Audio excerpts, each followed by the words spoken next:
guys. Get this going here.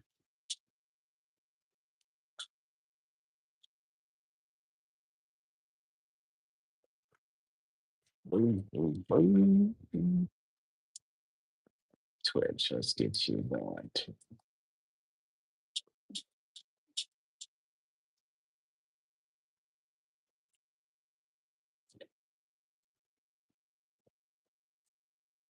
Okay, all right, guys. So we are back. Continue work on this painting here. Let's get our colors. Hold on a second. A little lotion on my hands. They are dry. Washing a lot of dishes this morning.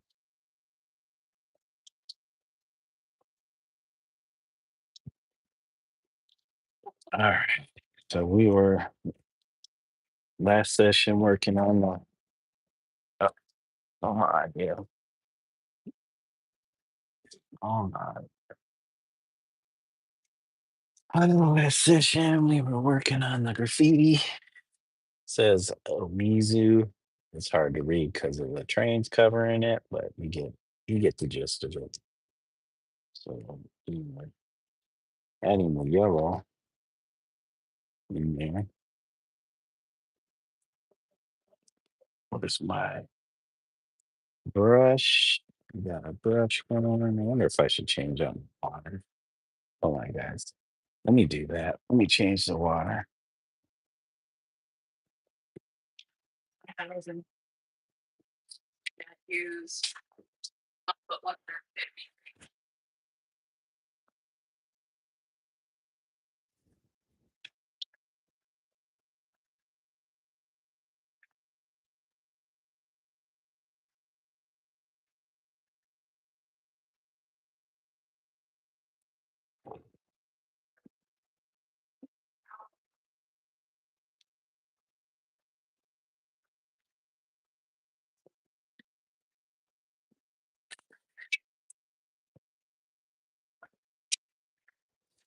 And put a little bit more in there. Whoa, almost spilled it.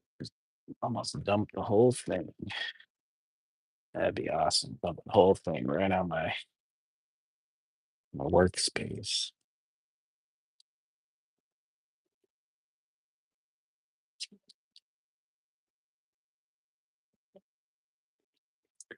So we got a little later start on today.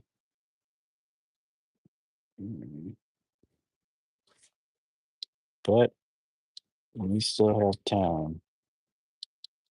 We still have time. Get this yellow to a certain consistency. All right, let's I see that my wife was calling me already.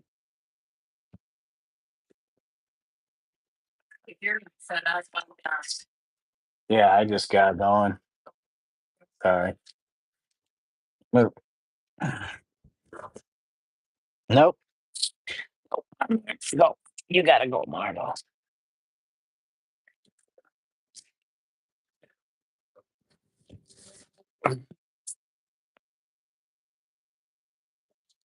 Hey, Melody. Looking great, you say. Thank you. We're gonna try and this yellow. Hansa yellow is not the best covering yellow. So it's gonna have to be multiple layers, but I have to remember not to overwork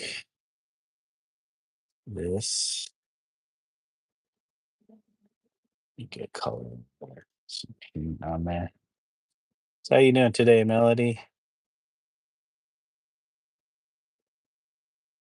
I don't know if you had already gone on today or not.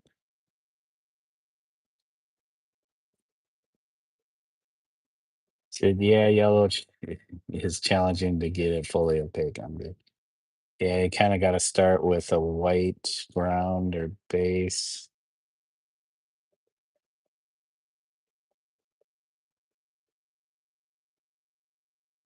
Yeah, I haven't gone live yet. Yeah, I was didn't see any notifications, so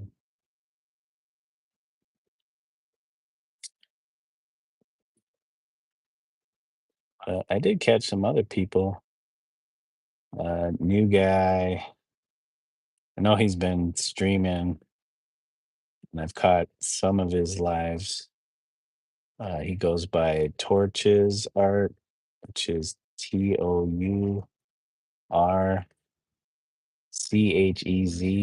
art. Uh, Philadelphia-based painter. He has some pretty nice work. So finally jumped in his chat and was just like, "Hey, how's it going?" It's kind of an introduction, and he was kind enough to go check my stuff out and leave a comment. So it's always cool. Yep, I'm not. I think he was working in acrylics, but I'm not sure. Yeah, I like how um like with my work, I want to put everything in there. Like, and I think that's kind of a throwback to my, I guess, self-study in Salvador Dali's work, because he always put a lot of stuff in his pieces sometimes, and so I kind of jumped on that and always did the same thing. But I like I like his work because he just sticks with the single subject and uh, makes something of it. Whereas like I gotta have everything in there. You can see from this piece, I gotta have like stars in the sky. I gotta have lights in the city. Um, all the details with the brick and and that's kind of like I guess my thing, but and then the trains and stuff on the wall. So I can appreciate people that have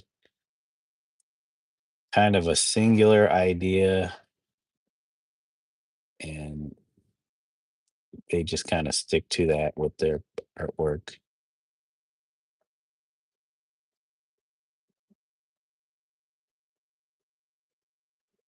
I can sometimes do that, but even then, if I have a single subject, it's like I got all these ideas and I want to put it into that one piece instead of just like, all right, let's just do this one subject and not try to add all these bells and whistles onto it. Yeah, you can relate. Yeah, yeah. If you like to add like so much, well, like your smaller pieces, you're like you take a few items to make the composition, and then that's it. You're not, you know, going way overboard. I don't know. Maybe that one piece where you started adding all the acrylic bits, but you know, sometimes you want to play around and see what you can make of stuff.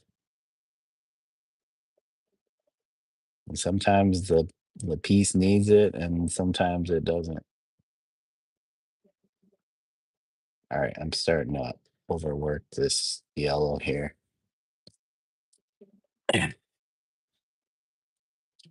If I was smarter, I would have just did a white base and then but I kind of want it's more true to life because even with spray paints, the yellows don't always aren't always the best covering. And I'm assuming that has to do with the pigment, but everybody's always trying to make the claim that their yellow is the best covering yellow. Yep, you go with what the painting needs. Yeah, I've been watching some other videos, on YouTube. This guy, Frank O'Kane, I think he's a teacher, painting teacher at the Art Student League. Let me, uh, let me bring him up because I've been watching his stuff, but I think it's somebody else that's recording it and putting it out. Um, yeah, Frank O'Kane. Well, this time it's under somebody else's name, but is it the same channel?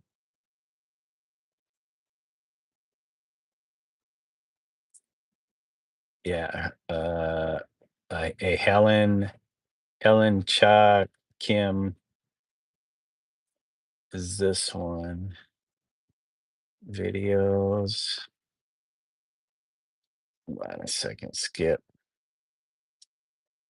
I watched one. Oh man.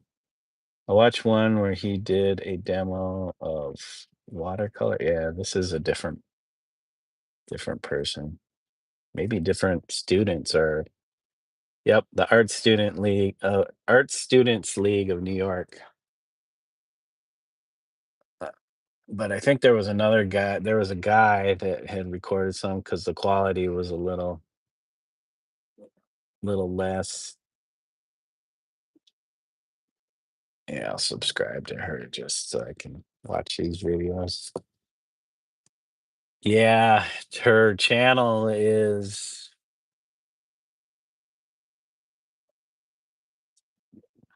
come on. Her channel is Helen Cha um hyphen Kim 6826. So Helen Cha is one word, a hyphen Kim 6826. That's her channel. That's her handle. So it's at Helen Cha dash Kim 6826. But let me see, because I know I watched some other ones. There's this watercolor one. Oh, she also recorded that watercolor one too. Um, where else? View all. Trying to watch the ones I was listening to yesterday.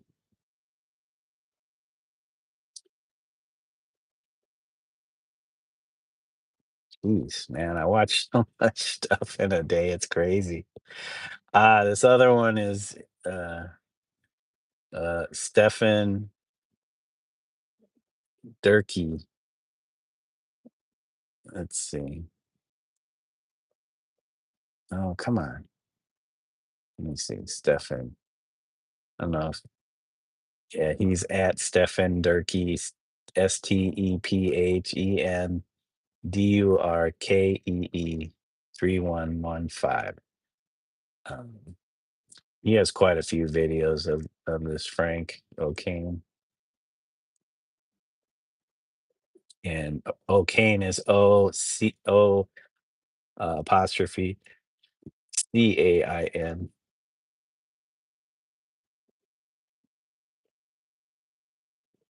Whoops, come on. Oh my gosh. Yeah, I wanted to watch the acrylic demo. Colors, color in acrylics is what it goes by. Yep. O'Kane. I guess you could also Google him and there'll probably be a bunch of stuff. Oh, yeah. Thank you, Melody, for putting that in the chat. I appreciate that. If anybody else is interested. Hey, Pre. Sorry I wasn't paying attention to the chat. Hope you're doing well and having a great day. Helen has some baby pigeon videos too. There you go. If you want to watch some baby pigeons. I'm wondering if there are other teachers at the school that document this stuff, and so they post it up on there. I don't know why they don't just put it up on. I don't know if the Art Student League has its own YouTube channel, but my guess is that they do because I think I've seen some other videos from the Art Students League, other painters, like teachers. I think there was some video of this. Oh, I can't remember his name, but he was doing oil portraiture, like a class.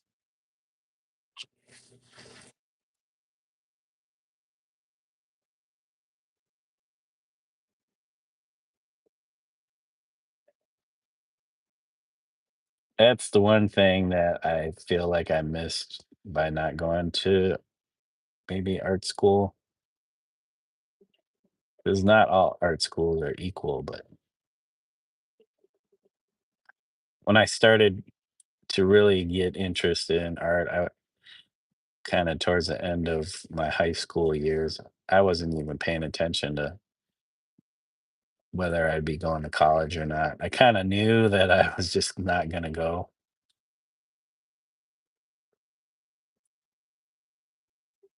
Hey, Travis, thank you for joining. Wild Wolf, thank you for joining. Yeah, Tiny Brush Gang, you know it.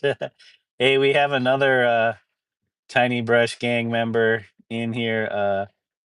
Travis, Melody Provenzano is also a notorious small brush user.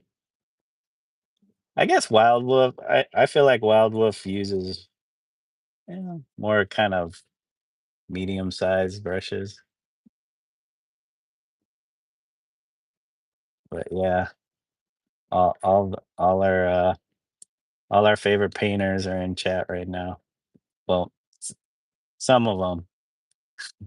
I keep finding new painters on YouTube. Some of them I'm like, okay. The other ones I'm like, all right, I really want to follow these people. Yeah, Travis just finished his latest portrait. Would you call it a is it a double portrait because there's two people in it? And yeah, he started on a new piece. So the last piece he was working on is part of his Whisper series. So they're usually portraits of people in the midst of uh, revealing a secret to somebody else.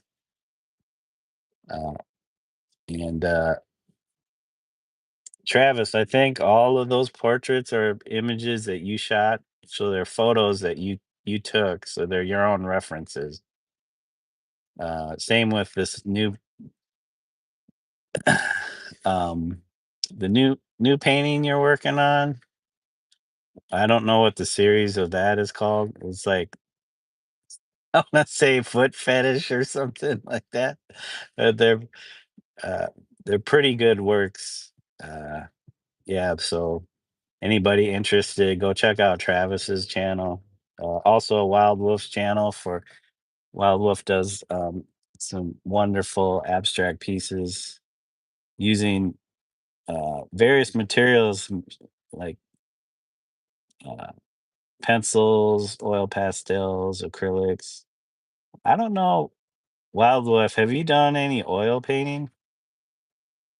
And also, yeah, follow Melody's channel at Melody Prov.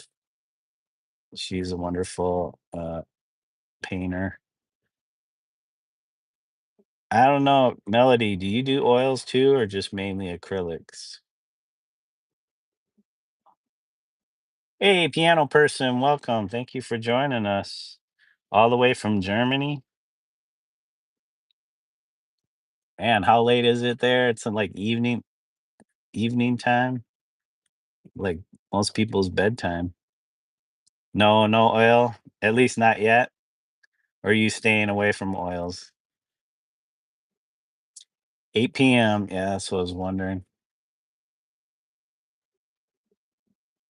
That's probably Wild Wolf's time zone, 6 or 7 hours from now. Yeah, oil pastels. Yeah. You should look into oil sticks.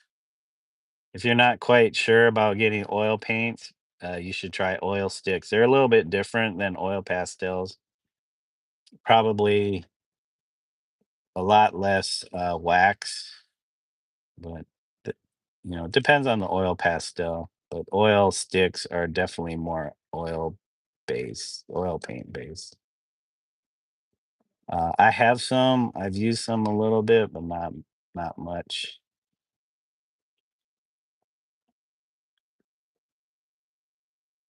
Yeah, Netherlands and Germany are a lot closer than both those countries to us here in the U.S. Time zones similar. Man, this yellow is really, I don't know. But yeah, I think I was saying earlier before, it's a little bit more true to life or reality, especially when you apply it to like a wall surface. Um, yeah, yellows aren't the best covering. So you kind of get this somewhat not fully opaque paint layer, and you kind of see some of the wall underneath it. But my mind wants it to be like fully opaque, fully saturated. And I'm like, no, that's not necessarily true to life. Even though this is more a very imaginative, uh, I guess, fantasy based painting. Spain and Poland are the same time zone, even though they should be three time zones apart. Yeah, I was looking at a time zone map and there's some strangeness going on with um the time zone, how they have it laid out. Like,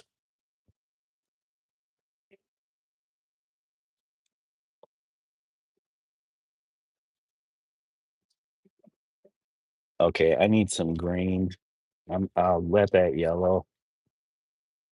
I don't know. God, I want it just s- pu- put in there, pumped in with color like that. Trying to be a little bit more painterly, but it's hard to get out of this habit. Hey, Oscar, welcome.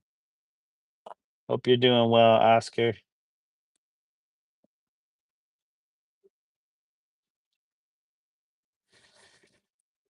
What the hell am I listening to? Oh, pardon me. It's like some ad came up. I was watching this Franco Kane acrylic painting demo, and then all of a sudden some ads kicked in, and I'm like, yeah, how long are these ads gonna be? It's like a 8-minute ad. Guys sitting there talking.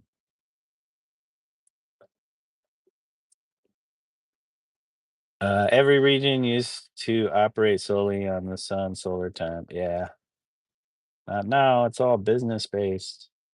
I guess there's got to be sun out. People feel more motivated to work, even though they're inside most of the time, unless your job is an outdoor job. But typically, those jobs are more manual labor. YouTube is getting ridiculous with ads. Yeah, I've noticed that, Trav. They're making it a little bit uh, harder for you to skip ads because they'll do like multiple ads and you can only skip like the maybe the later ad or the second ad. So you have to watch that first ad. And I I get it. There's probably a lot more people starting to jump on YouTube. So it's like, well, we need to make more revenue to pay for these data centers that they want to open up all around the country or wherever. So they're gonna need their money to fund those.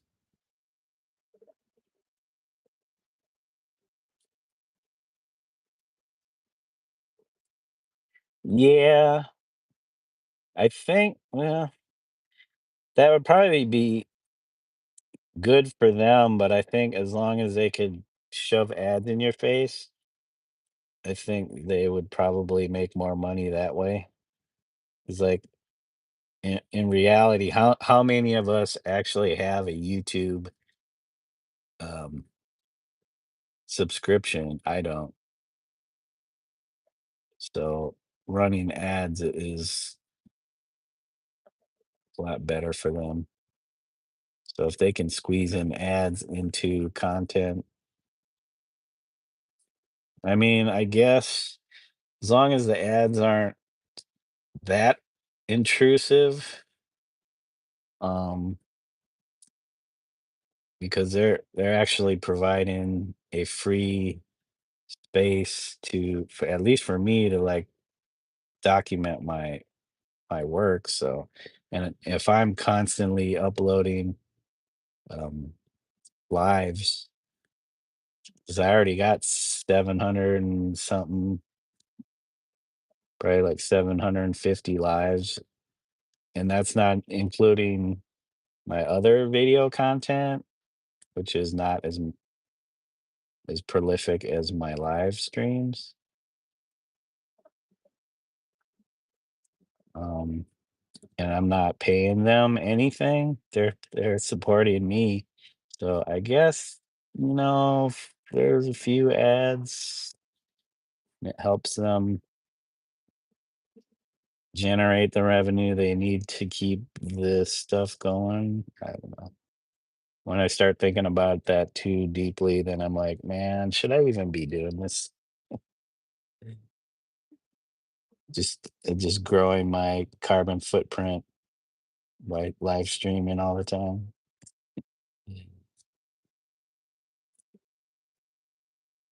Yeah, and that's why I kind of stick with it. It's because Instagram sucks. You try to live stream on Instagram, you go an hour and then they shut you off, so you have to start anew.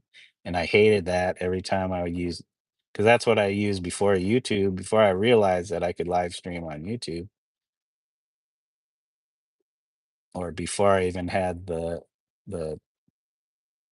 number of subs that allowed me to live stream. I was using Instagram. And before that, I was using Facebook, and the quality of Facebook's lives were just awful. They would be so pixelated and choppy. I don't know how they are now, but yeah.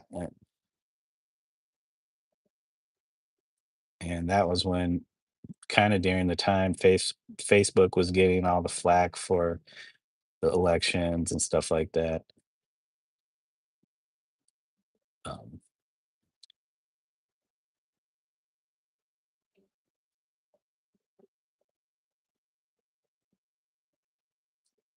piano person said, "Did you know the longest German word is that supercalifragilisticexpialidocious in German?"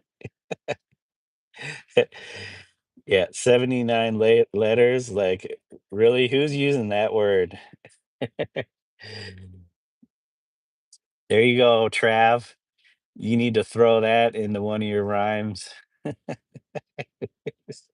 How do you incorporate the longest German word into one of your songs? Hey, Fuller Rain, welcome. Thank you for joining us. Hey, everybody, give Fuller Rain a follow. He does some wonderful artwork, mixed media, abstract stuff. I don't know how you would describe. Wonderful storyteller. If you if anybody's ever caught, luckily enough to have caught Fuller Rain uh do one of his storytelling streams while he's doing his artwork. Uh, it's definitely an experience. I haven't caught one of those in a while, Full Rain. I don't know if you've done any, but yeah, especially when the drawing or whatever the piece you're doing accompanies the story that you're telling. It's super awesome.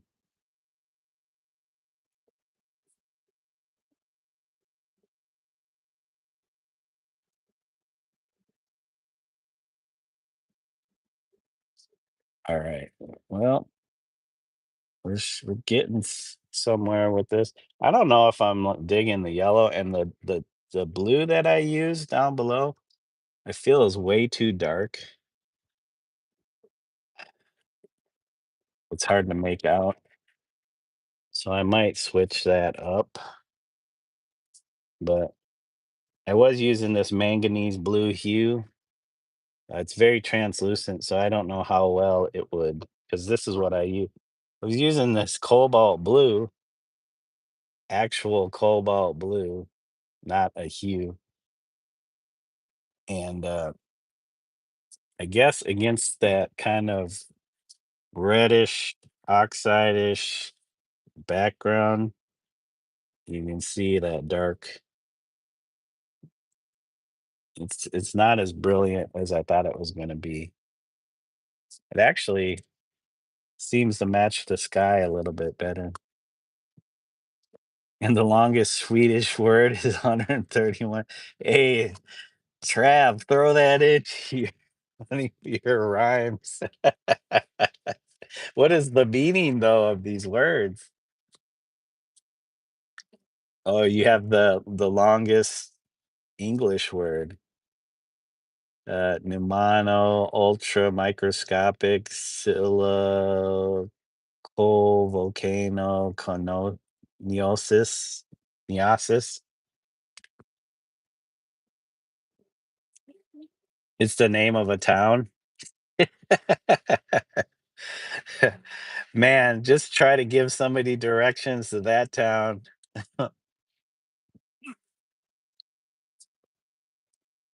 Having this constantly say the name of the town. The nature is awesome there. Northwest Coast Artillery Air Reconnaissance Simulator, construction equipment maintenance, monitoring system discussion, post preparatory work in English. What? Who is actually using that besides somebody in that specific field?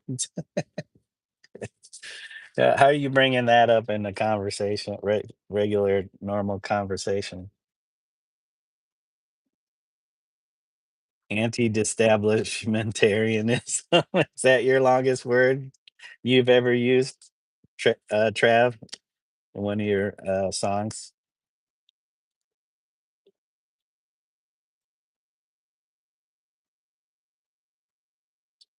Oh man, come on! This paint?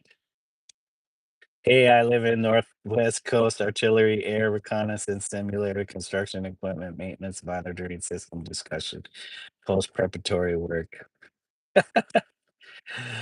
Uh, they can't shorten that somehow, piano person? I would hate to even use an acronym of that. You haven't used it yet, but you want to? Yeah, how do you incorporate that? Like, you got 16 bars, that's the whole rap.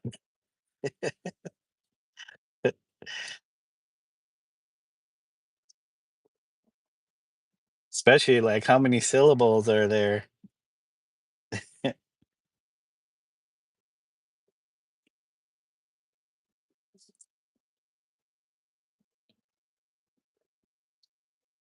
Alright, and I'm gonna bring this, it's not turquoise, it's, teal. Bring this teal color down in, and then I'll bring I don't know if I'll bring this same blue back in. Sorry, it's shaking 'cau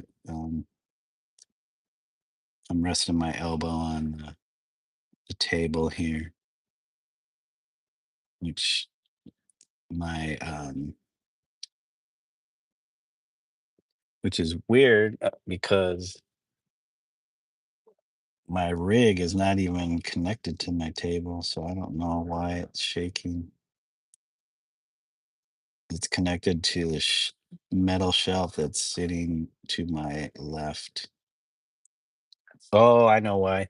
Because my cord My cord is the thing that's kind of resting on the table. There we go.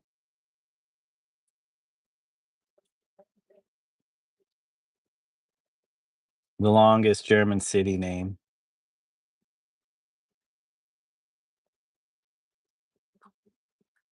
I don't even know if I could say that Schmideswerther Westerdijk. Deitch.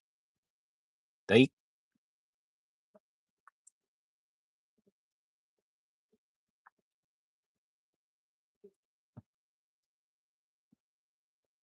See, Wolf, what you're missing when you don't do graffiti? All the fun you can have just being outside doing your graffiti. Not like I get out anymore. Unless it's like a legal situation, I'm not doing much.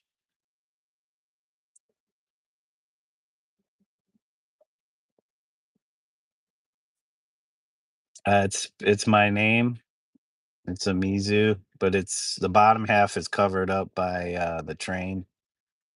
So unless you know, it might just look kind of abstract.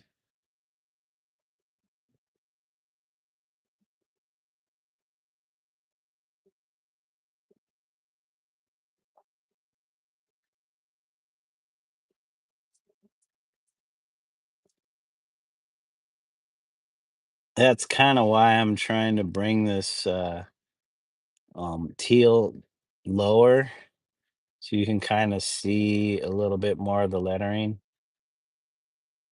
But yeah, that's the thing with style writing is that I think nowadays versus like way back in the day, um, where they didn't mind making things not as legible or readable. But now it's like, I think the younger generations are like, I'd rather do a straight letter than a crazy wild style. Because if it's on a train and you're seeing it from far away, you want people to know what it says. So a straight letter is going to make more sense than something crazy and wild. Because from that distance, it's just something abstract looking.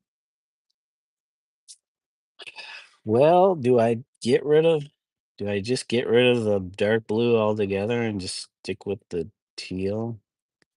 I didn't really plan on it, but I mean, it makes it a little bit more readable, especially in between the trains. Yeah, now that I'm kind of bringing that teal in there. Question, do you usually write in like this typing letters cursive or like a mix in between them? Um,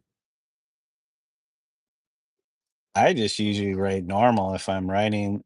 I don't really do cursive much, even though that was something that was taught to me when I was younger. I don't use it as much. I use more of a printing style, something that I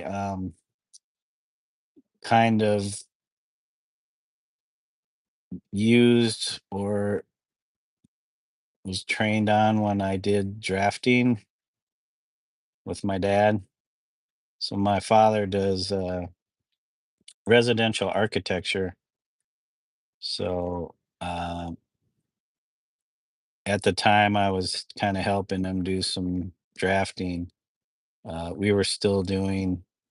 He was working on the computer and stuff in certain particular CAD programs, um, but he would have me do the drawings by hand on a table, and so I had to print the lettering too, or also, and so I kind of developed my printing through that practice.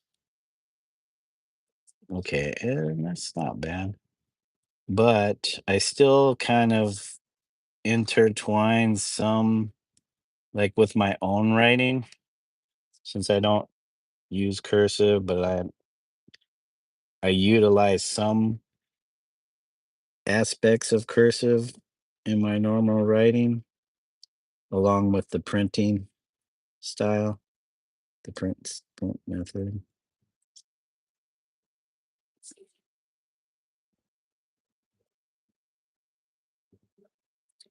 Yeah. Hey, yeah, that makes it a little better. Plus, I'm gonna do black to make it look 3D. So the black will have maybe I can do that. Well, I don't know if I should touch that yellow anymore. My thing right now is with the yellow, you can kind of see the brush stroke, and I'm trying to not get too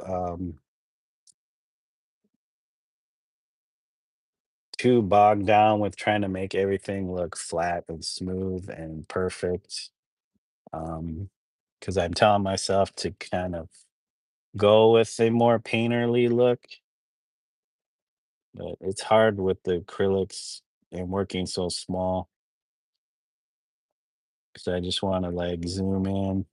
It's also a habit with doing digital artwork is that you can zoom in so much with these programs and work very, very tiny and do all this really intricate detail work. And then when you zoom out, you don't even really see it. So let's see. Thank you guys for the oh, did I always have no? I think I was at 511. So if we did get any subs, thanks guys. And thanks for the 8 likes. Appreciate you guys hanging. I don't always think my content is the most interesting other than the visuals. And then after a while, it's I think some people or most people are trained through time lapse to kind of get the entire see the entire process. And I'm like, I'm tired of time lapses.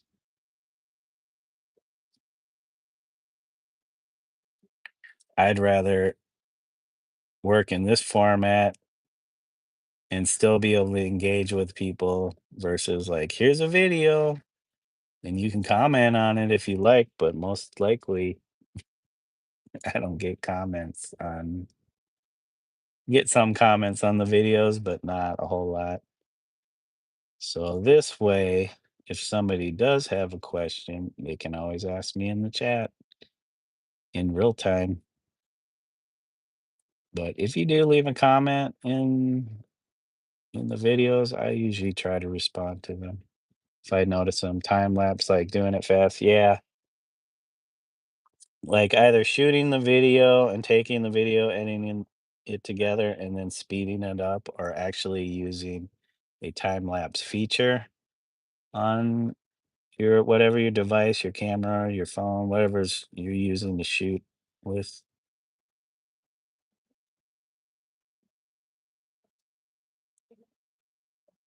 And I kind of like those. Like if I think I have, my dad gave me a digital camera and I don't really take advantage of it. I thought it would be something I used to stream through, but I think it's still an older camera that I don't think it's not like a DSLR. So I don't think I can stream with it, but I'd have to look at it some more. But as far as a camera, setting it up and using it to do like a time lapse, I like that versus like shooting video and then just speeding up the video. Something about the still image and seeing that being animated versus just video, shot video sped up. Because with video, you're getting whatever 1 to 30, 30 to 60 frames per second, whereas if you're using a camera to do time lapse stills, it's the magic is in what it captures in that particular moment. You use time lapse on your phone, you like it. Yeah, everybody has. I'm not saying I haven't done it. It's just for me, I don't want to just be stuck using time lapse all the time. Plus, sometimes I forget to set it up and I might miss a little bit, but that doesn't really matter. But you can see you can tell uh when I missed something because there's a huge jump from where I last was to where I am in later in the video. Hey LDK, welcome for joining us. Hope you're having a wonderful day.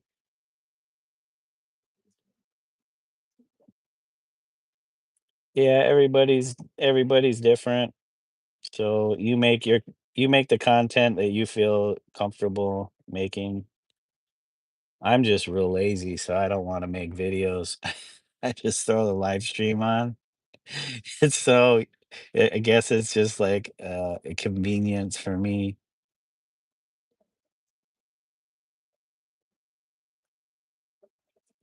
because it's like I just want to paint now, and if I'm trying to set something up to record, like, and it's not being live streamed, now I got to pay attention to if battery is lasting long enough or the camera shut off and it wasn't recording anymore.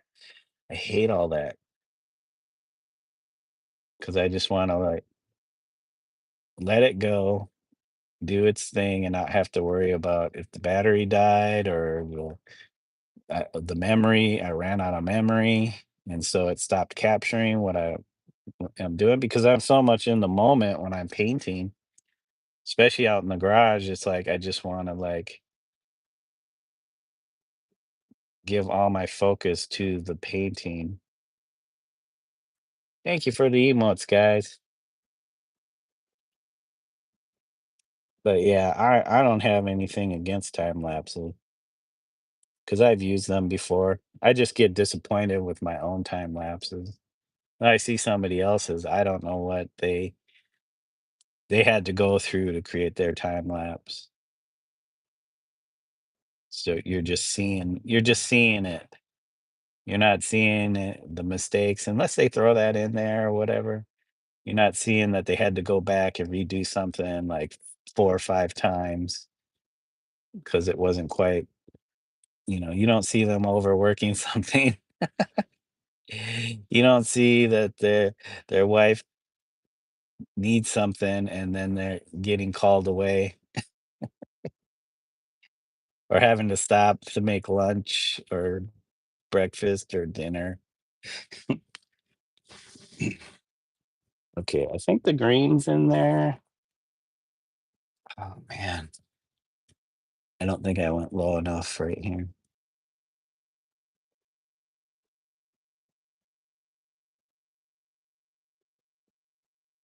Yeah, definitely, guys. If you're interested in acrylic painting, there was this guy Frank O'Kane. You could probably Google his name. Last name is O apostrophe Cain. He's a teacher at the Art Student League of New York.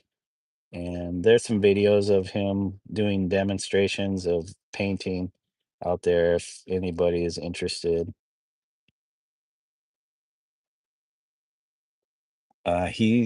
He provides some very excellent information. Not everybody is built for teaching, so if that's something you're seeking out or wanting information about, definitely go check out Frank O'Kane. He's on YouTube. You could probably just like search and something will come up. But there are definitely plenty of artists out there. Um, I'm not trying to be biased, but these younger painters, I do not,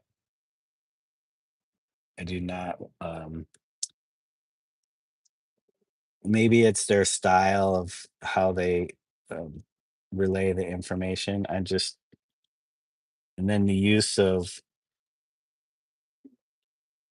col- colloquialisms. I'm not even saying the word. Annoys me sometimes. Maybe that's because I'm not of that generation. So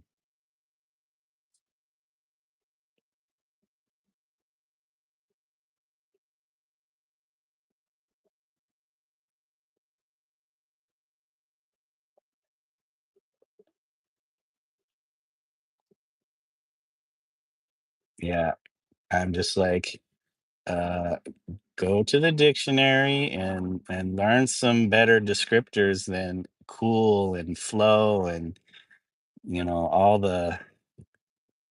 all the usual word tropes that people they're not trained teachers provide when they do their instructionals.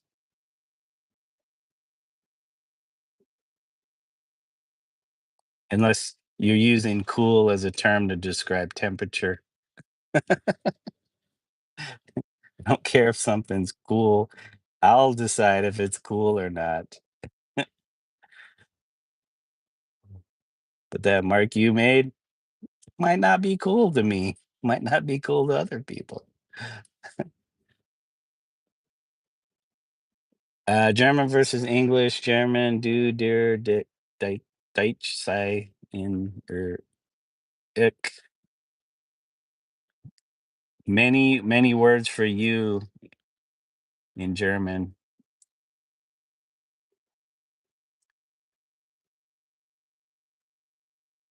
Take care, Wild Wolf. Thank you for joining. Have a good day. Uh, and hope to see you again soon. Somewhere. Somebody's now don't get me wrong, I'm not trying to pick on the younger generation as far as, words they want to use. It's just sometimes it's like when I'm trying to get some information, I don't want to hear cool and rad and awesome.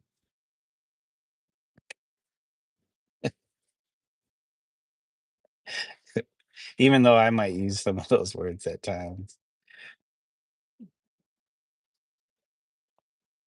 But that's why I don't do instructionals. I just paint, and if somebody gets something out of it, then that is awesome. All right, now I'm gonna do the black. I think I'm okay. Like, I don't know. It's gotta look worn like it is on a wall, but I'm not doing that. I'm trying to make it look like it's like an awesome graphic piece, which is not necessarily true to life.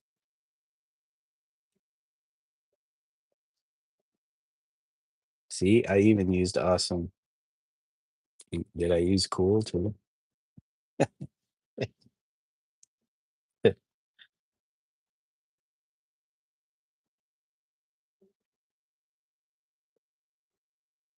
Yeah, I remember LDK. I remember I appreciate you for joining, saying hello. Don't worry. I did not miss you.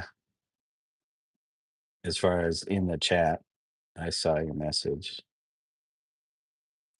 Sometimes I start rambling and I forget to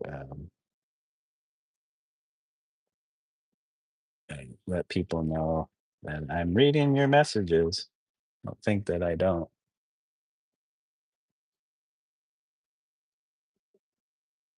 Oh, I did miss Melody saying she had great hanging and that she had to run. Uh, oil sticks, Wolf said oil sticks are far away from my budget. Yeah, there's some cheaper ones, or I know you've probably left Wolf, but for anybody else, you can always make stuff too.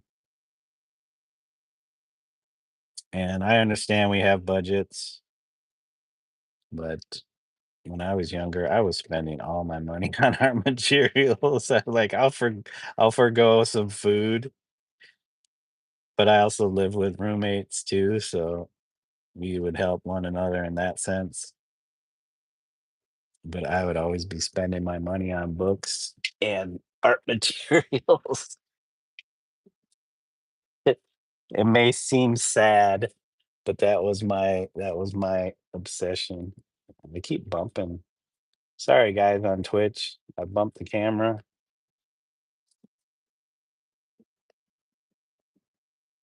Let me try to do this black now. So the black is gonna outline, but also create the 3D fill of this piece.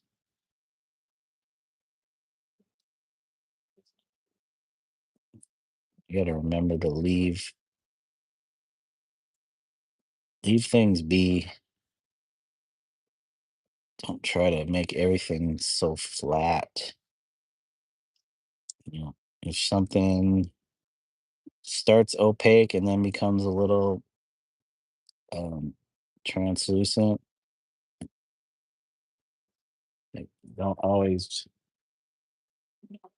feel the need to like keep punching the color in there. But my outlines should be legible.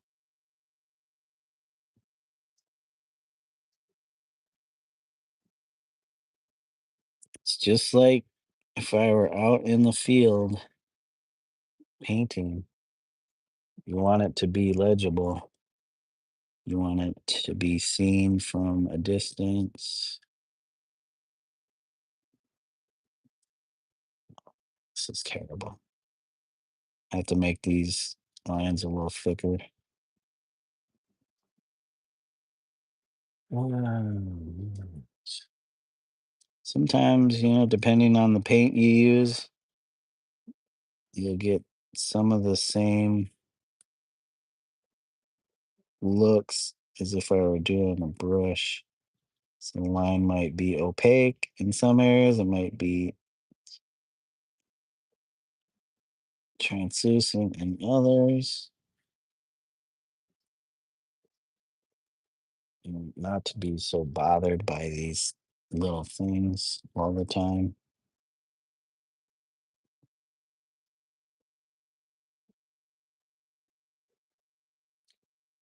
Okay. Oops. I should probably make sure I keep up. Hey, 505 Vibe. Thank you for joining us today. Hope you're doing well.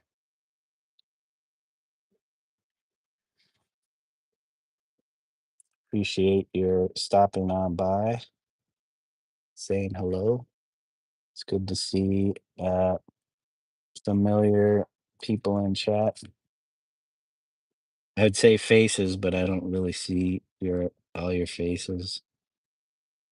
Oh my god. Don't mess this up. Don't mess that line up. Or if I do, just let it be. It's just like graffiti out in the wild. Like You're just trying to get it done. You're not always paying attention to how good it's coming out. You might not necessarily have the time. So do it and get out of there. That's the mantra or the motto. Do it and get out of there.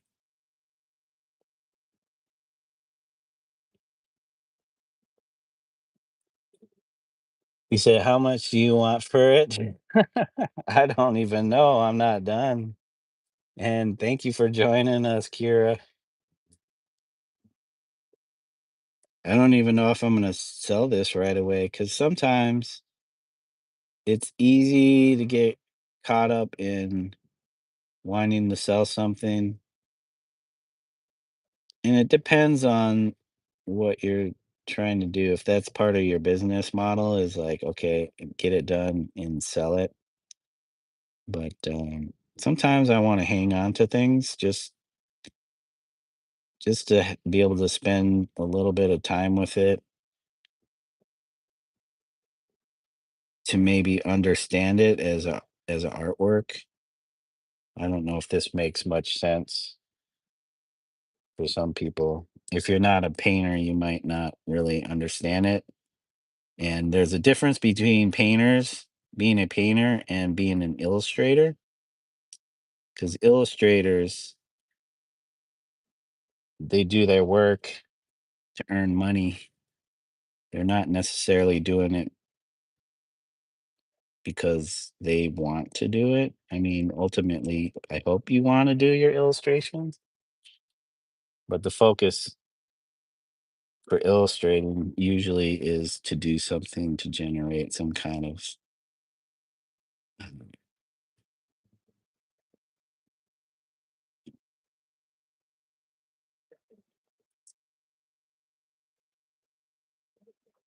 like exchange, monetary exchange.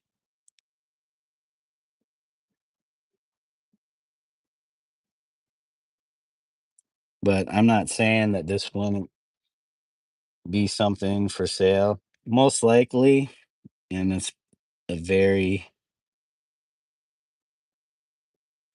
far, uh, I cannot talk today.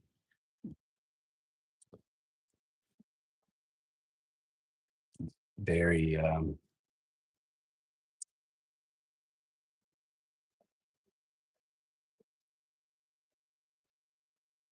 not very strong likelihood right away, but um, I would maybe be willing to make some prints and sell those or put it up on a site that does like um, print on demand or something like that as something that people can purchase as a print. But usually original artworks, especially if they're more personal pieces or I'm trying to understand what I did as far as the painting. Because once it's gone, it's gone. Once it's sold and out of your hands, all you have left is maybe an image of it. For some people, maybe that's all they need.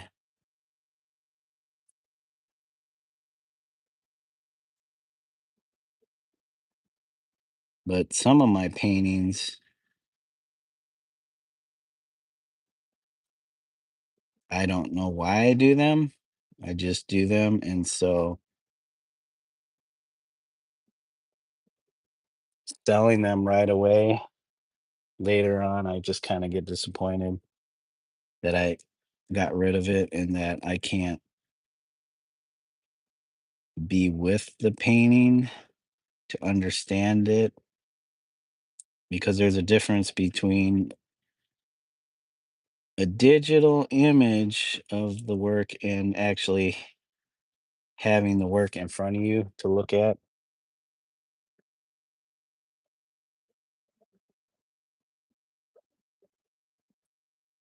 And I feel like most painters are going to want to be with their work for some time before they actually part with their work, if that makes any sense.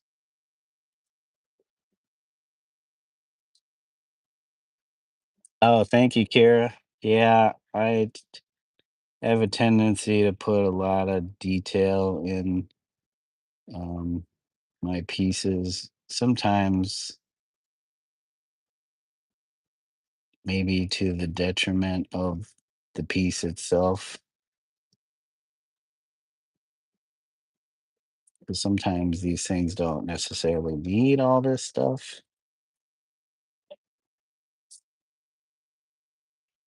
But this is how I've done things. I guess you can say my illustrator part is me coming out in my fine art.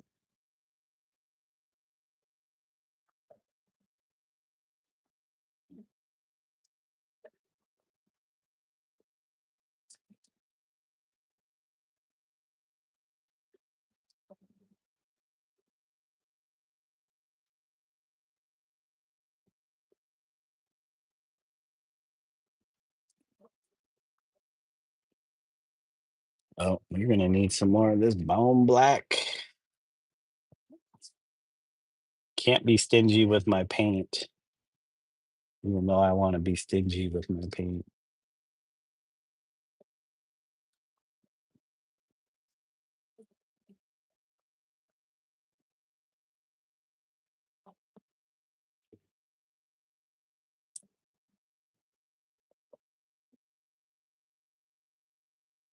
I might have to go back and do some like, and this is the thing. This is what I mean by maybe trying to do too much. Is that to go back and to make this look more distressed, to capture a certain feel, because this is very clean right now. Yep. Plus, you have different lighting that may affect the look of the work, the piece, and being this saturated again is not might not be true to life.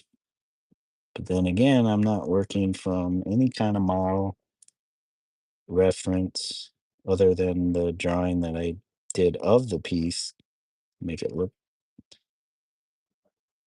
that I used that I'm following to make it look like the thing I want it to look like. But yeah, there would be like certain lighting situations going on in this area, which would be, I feel, more low lit since it's nighttime. There's no lights around, at least that I haven't added. And even those lights would create a certain atmospheric effect. Oh, there we go. Right into that train bit. Then I'm gonna have to fix later on, right? Okay. And I didn't do this in piece.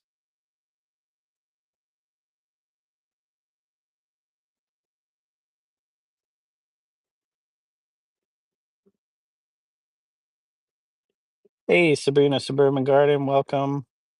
Thank you for joining us today in the chat and saying hello. Hope you're doing well, having a lovely day.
Mhm.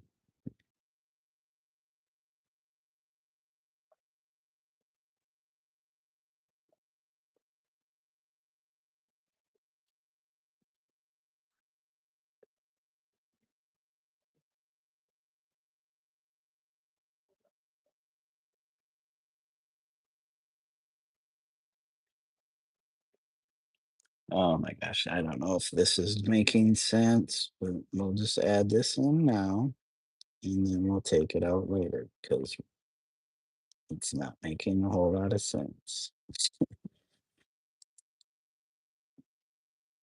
Do it and we'll find out later. That was the right choice.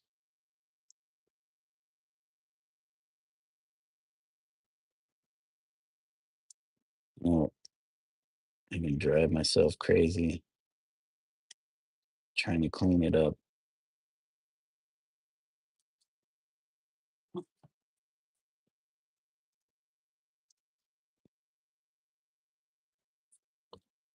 And you'll see that I rotate my canvases quite a bit when I work on them because I need the right angle. Oh my gosh.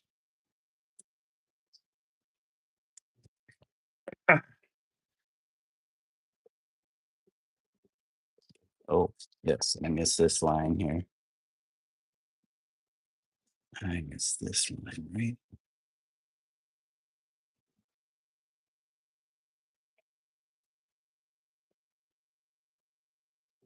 And this line.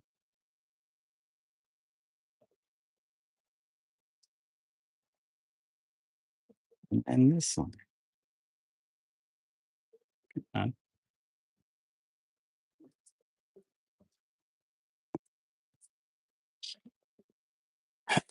yes, I hope you're having a fantastic day. Yeah, I'm doing, you know, anytime that I get to paint is a good day. It's always a good day. Even if I have been having the worst day and I get to sit down and paint, it always shifts my mood and I'm just glad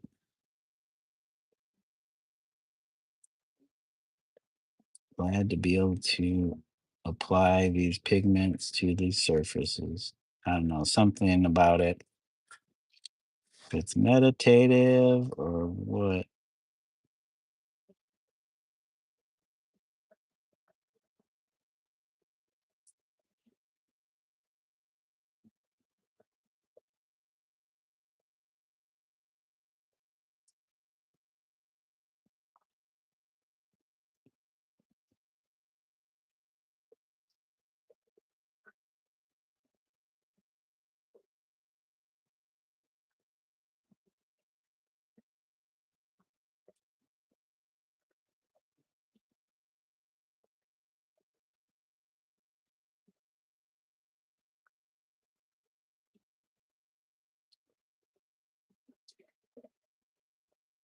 You said I thought an illustrator was just more of a storyteller. Painters are just paint stuff or often copying even if or or copy often even if remixed.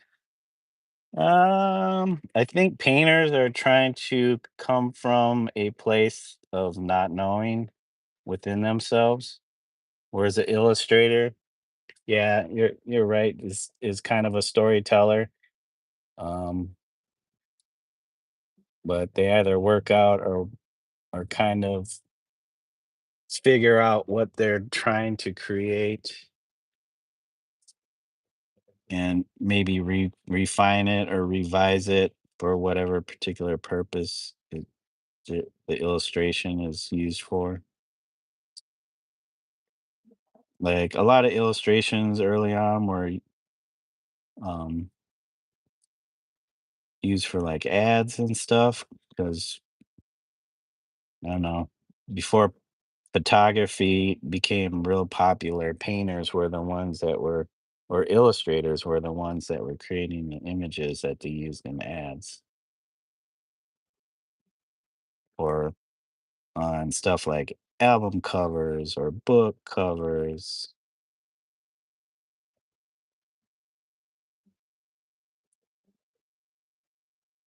whereas painters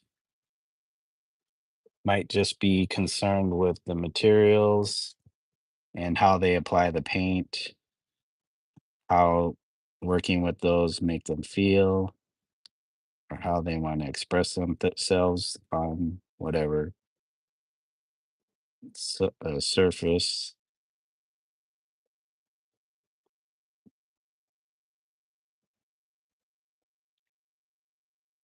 So in graffiti, the painters usually refer to themselves as writers, even though they paint. They're a writer because they write their name all over the place. This is why I use Omizu Paintz instead of Omizu Writes, because Omizu is the name or moniker that I chose to use as an alias when I started doing a little bit of writing. I would say I was still painting. I wouldn't call myself a writer, even though I would, sit there and work on my lettering or whatever.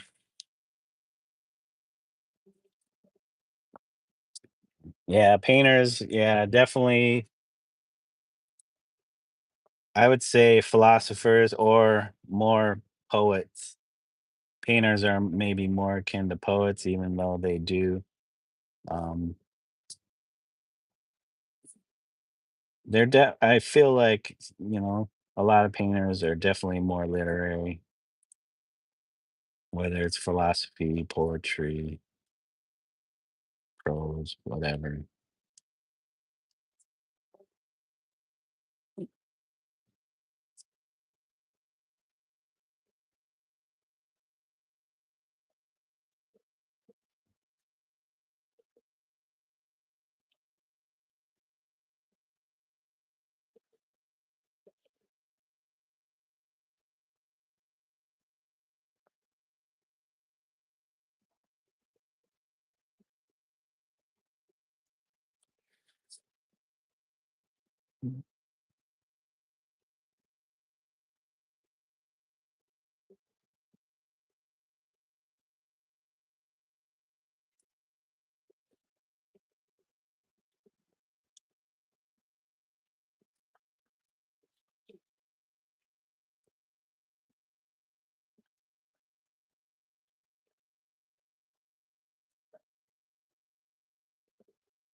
This is why when I was growing up, I had an issue with, for myself, with illustration or being seen as an illustrator,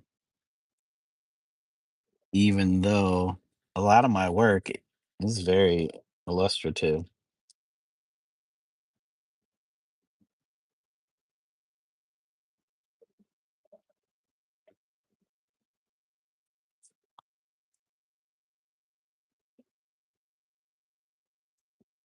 Yes, some painters might not necessarily say they're symbolists.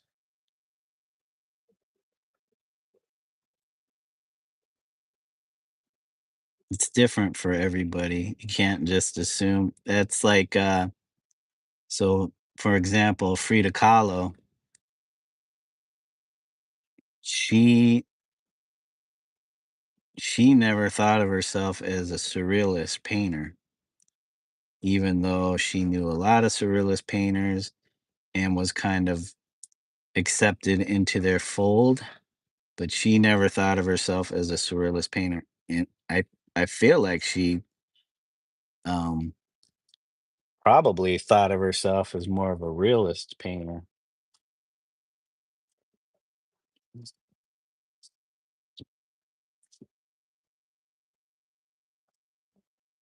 but you could see in her work she uses a lot of kind of symbolism. I think they're very personal to her in her work, and there may be commonalities between some of the symbols she uses and other artists that have used,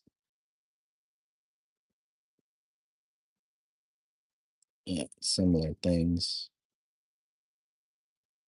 It's hard to say because that was a different time than now where we're so inundated with imagery and stuff like that, whereas maybe it wasn't as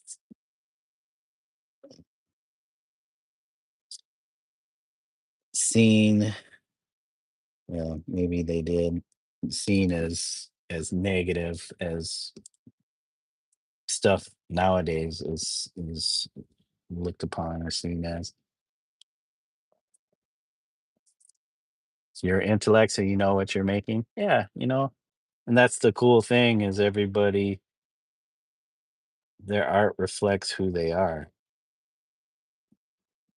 whether you're a painter or illustrator.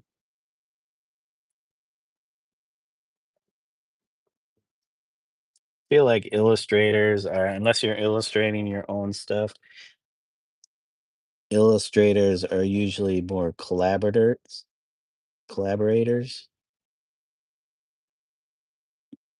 because usually they're trying to do stuff in conjunction with others to help push something,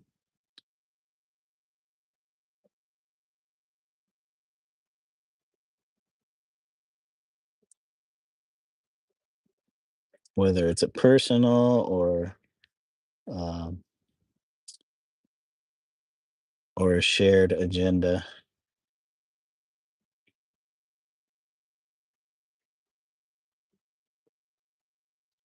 Well, I listened to that whole entire thing, and I didn't retain one thing other than he made a cool painting at the end of it.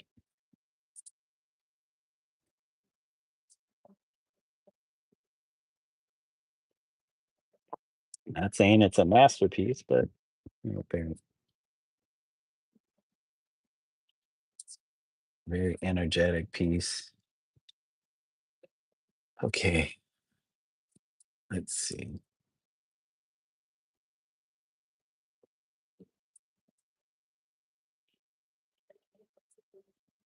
You appreciate it all, yeah, and that's you know, I feel like that's important for artists, whether you're illustrator, painter, poet, musician, is that you're open to things, you're listening.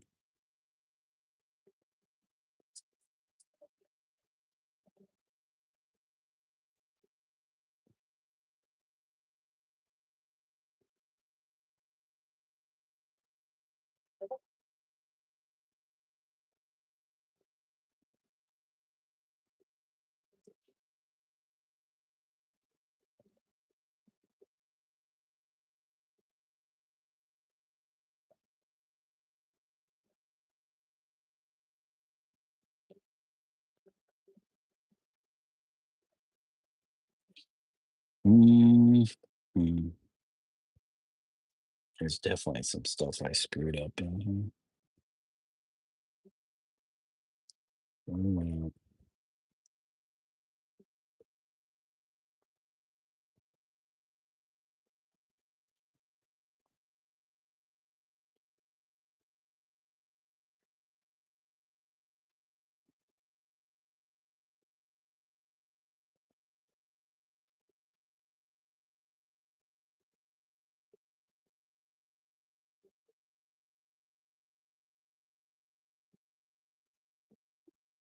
Hey, Rumpelstiltskin, welcome.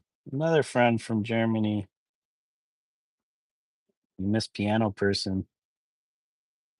I don't know if they're still here or not.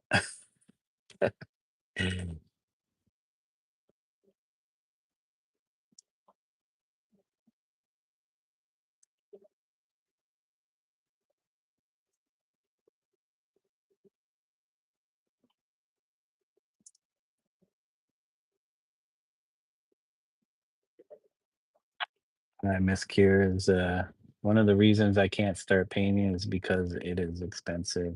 Yeah, painting can be expensive, but you can also find like cheap materials and just start from there.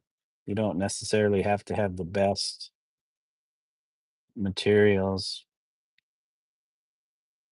Usually they suggest not spending your money on very good materials in the beginning because,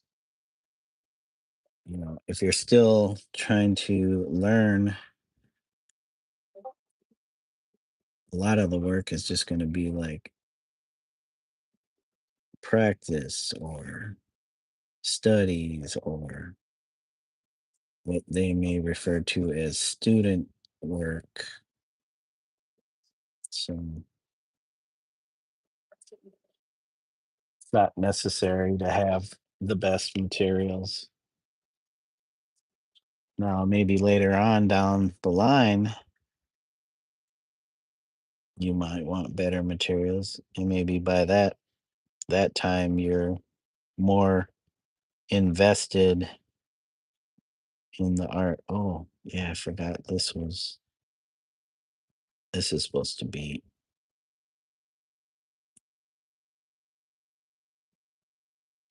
but I wouldn't do anything. I wouldn't stop oneself from doing something because you feel like you can't afford it. Because there are definitely options out there. It's just knowing knowing about those options. And if it's something you really want to do, you'll do it no matter what. That's the true sign of if of a passion is that nothing is going to stop you from doing that particular thing. Only the name is German. Oh yeah. Sorry, Rumpelstiltskin. I forgot. Uh, kind of looks like a movie poster. Yeah, yeah, in a way, yeah, I could see that. It's definitely more illustrative, as Pre and I were discussing. There's definitely a difference between illustrators and painters. Even though I'm painting this, it is definitely more illustrative. But as far as a concrete story, um, I don't know. So maybe that's the difference between illustration, this being an illustration and being a painting.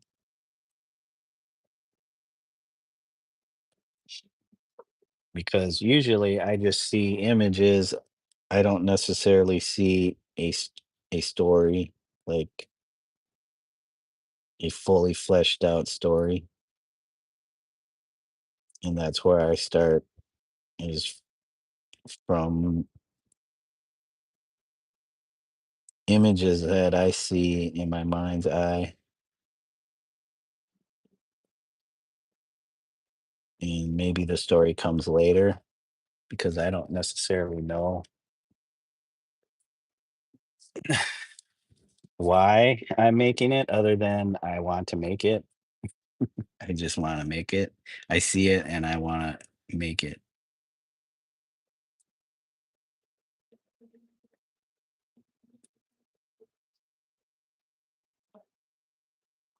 Some of these lines are not consistent. I was saying how I'd hate to have a bunch of art laying around, but that's me. I'm OCD about stuff. Digital helps me clear the clutter. I get that. I get that. Um, I can't say I've always been that organized. And at this time in my life, definitely not very organized, I guess. And I know some people have a hard time working in chaos, and maybe that might be another difference between a painter and An illustrator? I don't know. Maybe there's some illustrators out there that can live in pure chaos, and some painters that need some semblance of order, where usually it's flipped.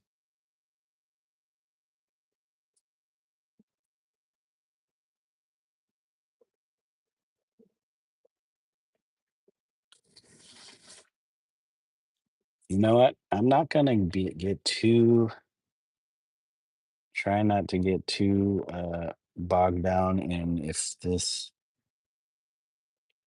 looks perfect. I'm not, even though I'm still trying to make these lines perfect.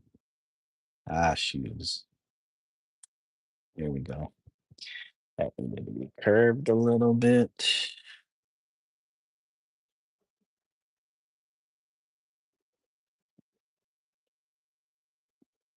I do appreciate those that are a lot more organized than myself, uh, because I'm like, it'd be nice to be that organized.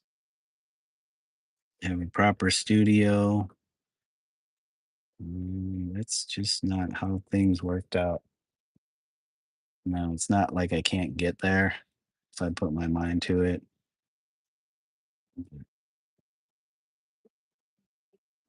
I'm just so focused on doing the thing, wanting to do the thing that I don't, not trying to limit myself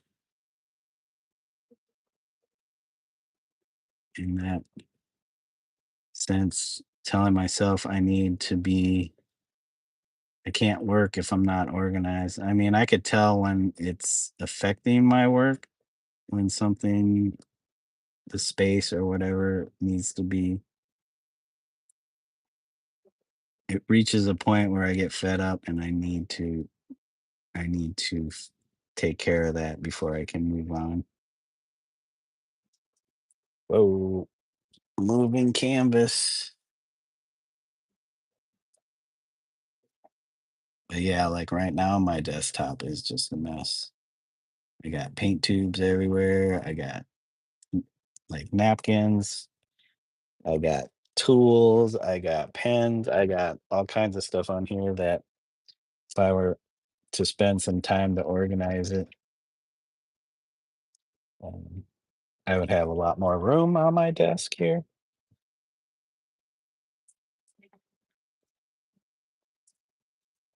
This time, I'm just trying to work on this painting. You really like the spotted horns? Yeah, I need to work on those because they're supposed to look like little bumps.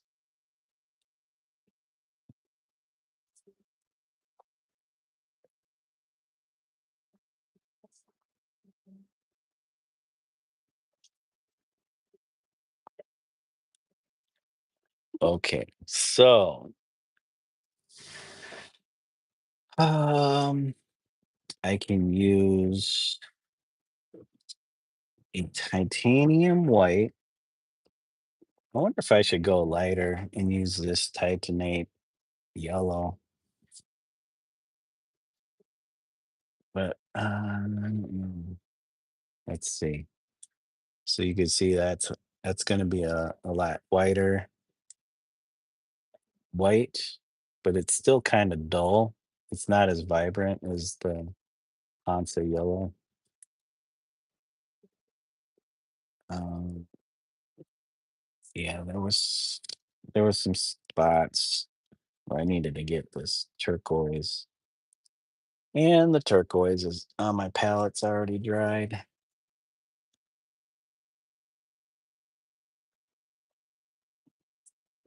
Oh, turquoise. Okay, I don't want to take too much. Don't need much.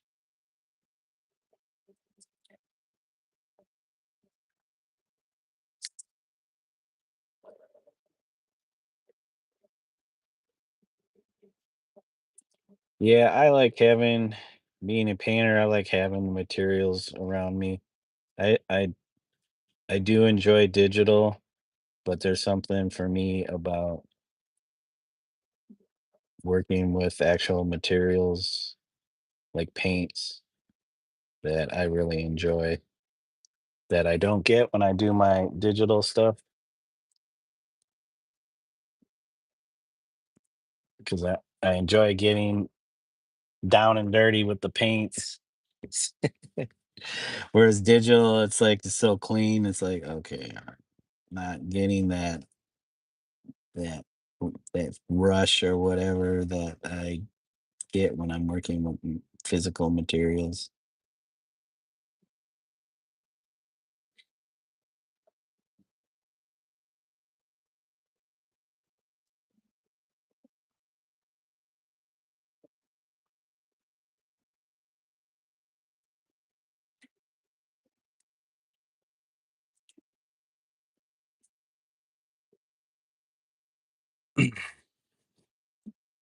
That yeah, some need to touch things. Yep. So when I was younger, I was always in my head. I was always thinking about stuff way too much, worrying about things. Um, Being able to handle actual physical materials got me out of that space. Uh, Like my wife talks about how she can't get to sleep because she's just her mind is constantly going and going and going, and she can't get to sleep. And she's like, she looks at me and she's like, "You can just fall out in a moment." But I wasn't always like that.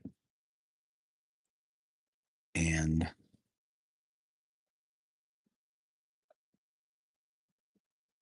so when I was in my, even though I did artwork and I've done painting and stuff since I was 18, and then drawing and all that from at an early age, my mind was always way too active. And it wasn't until my mid 20s where I took Tai Chi with my mom and my brother. My mom was the one that kind of instigated it or got that thing rolling in our lives. And at the time, I was just like, yeah, it's nice because it's something that I can do with my family, with and share that experience with them, which we hadn't really had much of at that time. So it was a nice kind of change of pace, and also it taught me to slow down the world.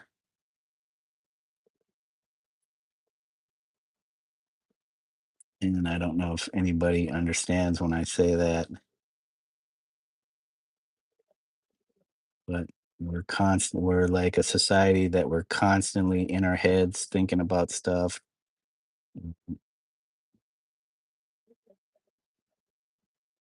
which leads to all this BS that's going on because we're way too much in our heads.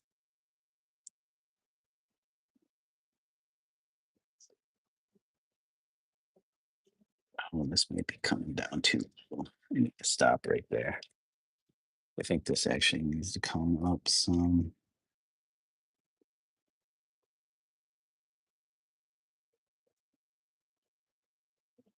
But yeah, just from, and we did that for about 3 years, and then we just kind of stopped. And but the stuff that we picked up through going to the classes um, has stayed with me, even though I don't really practice Tai Chi like I did when I was that age. Some of the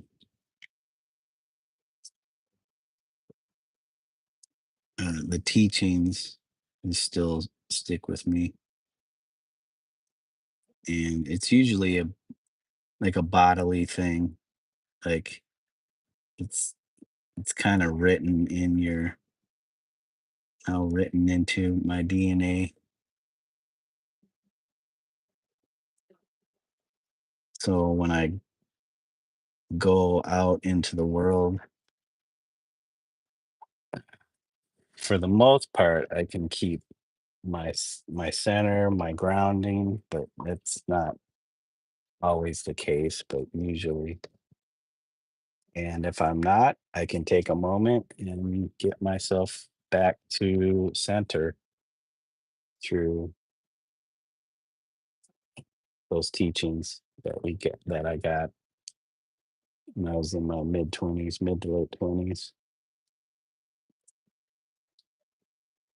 So now I don't sit there at night trying to fall asleep.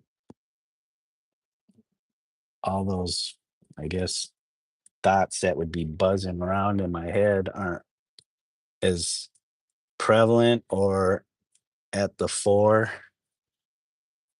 which keeps most people awake at night because we're constantly thinking or worrying about stuff, this or that. That has no, those things should have no bearing on what you do in your life. You either make those, you make a choice and go with it, or you don't. But to sit there and overthink things, stuff like that will affect your health, your well-being. So it's no good just sitting there or laying there, um, thinking about things that you can't really control or you just go back and forth on.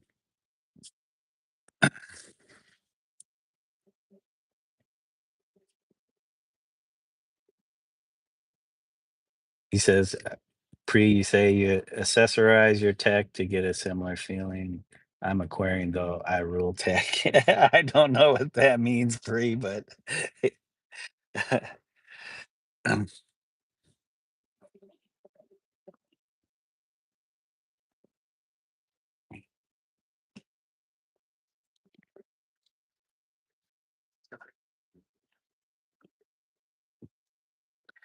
I don't mean to generalize or put people into boxes or whatever, but I feel like that is definitely a trait of air signs.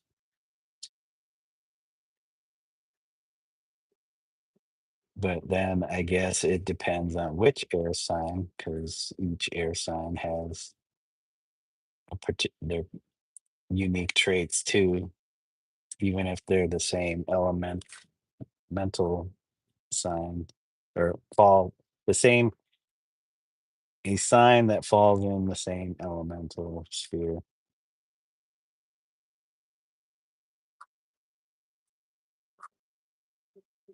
And I don't know enough about astrology to really go too in depth into it, but I know a surface amount of it, and also my own take on it, which only makes sense to me. And I don't know if it would make sense to anybody else, but I'm sure there are shared commonalities. So,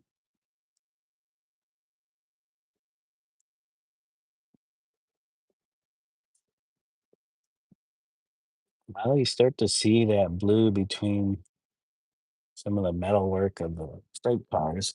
This side of the U, though, I think got thin, but this side of the O is kind of thin too. So I like style writing, which, unless you're using it, I think, in an illegal way, that's how it should be referred to as style writing and not graffiti. Because graffiti is one thing and style writing is another, but they overlap.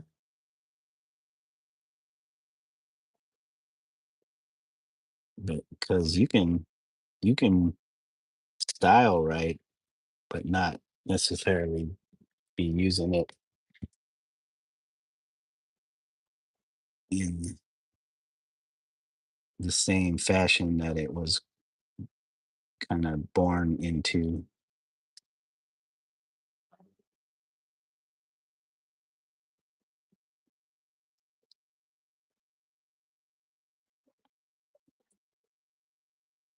Hey, piano person is back, and they say hi, Rumpelstiltskins. You're back. I'm still talking to my friend, and we are meeting up tomorrow, but I'm back for now. I appreciate it, piano person. You know, it's just nice. It's just nice to see people, even if it's just for a moment, hop in the chat and say hello. So I appreciate it. However much time people want to spend here, mm, uh, hopefully it's just a safe space that people can come and be cool with one another.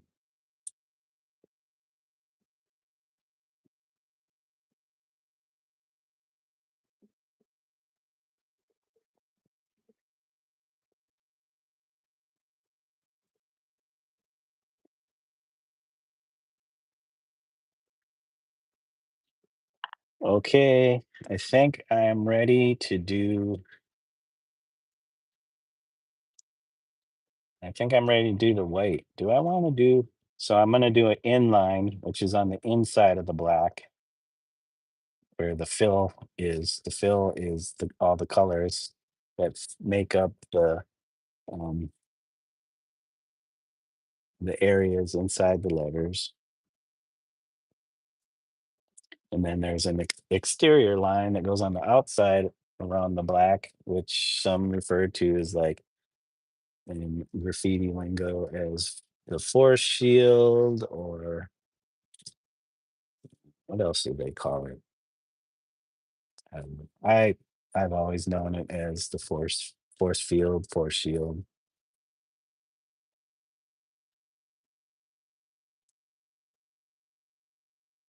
Okay, so I definitely want a more opaque white line, and I might do what they call a splash, which is a background that surrounds the graffiti piece,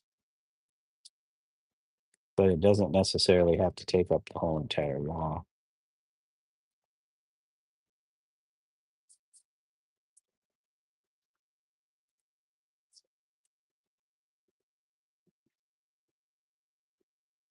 Okay, I'm gonna try and make this line a little bit thinner than the black, so we'll see how we do. So I got some titanium white, and I'm just using a little bit of water to thin it down. Not really. Throughout my painting life or experience, I haven't really used mediums until probably more recently. Use them in some things, but not for everything. Mm, use too much water, it just breaks down the pigment and the binder that you're using. It makes the paint or pigment less strong.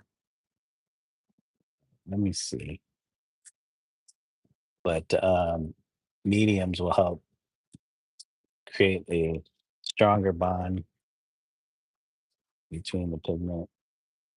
particles, meaning your painting will probably hold up a lot longer than other paintings that don't care about that type of stuff. I need to boost this up. And let's see if we got any spam. Not yet. No spam. No spam in the Twitch chat yet. No spamage in the Twitch chat. Getting low on coffee though, but oh, and one who's down to like 9% on my one iPad here. 9%. Let's see.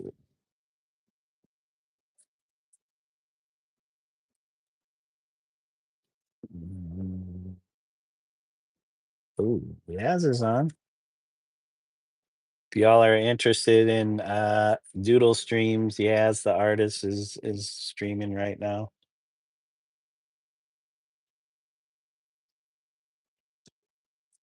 If I'm not fulfilling your doodle sense, uh Yaz is one person on YouTube that may do that for you. Take care, piano person. But have a great evening. Well, hopefully you'll be back on your next stream. Yeah, I'll be streaming for the next 3 days, various times. Usually I try to do at least an afternoon stream, but sometimes it's morning and then afternoon and then an evening stream.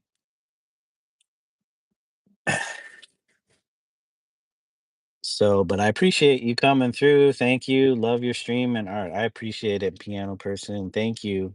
All the way from Germany, from here in the middle of America. Thank you so much.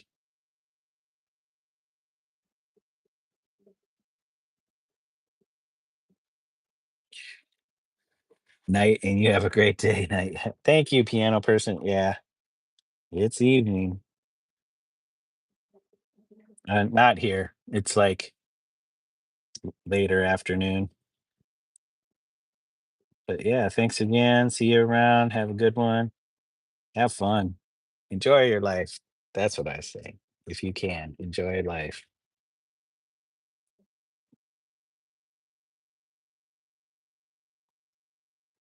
Well, there goes all my coffee. So we got our thermos filled with water. Try not to do too much coffee in a day. Oh, there's the white one. I should almost did the colors I did in the original piece, which was just red and kind of a yellow ochre. But the yellow ochre I didn't want to do because this train car is kind of got the same color going on. But this in the yellow is not standing out. It'll stand out in the green and the teal.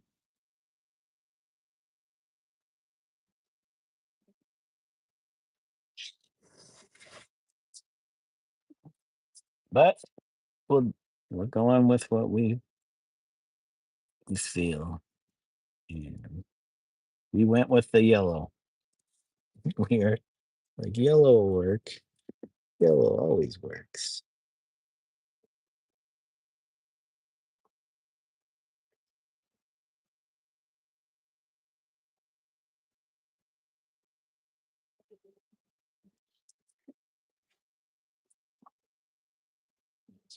These lines look like my lines I do when I was writing. Or yeah.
Oh my gosh.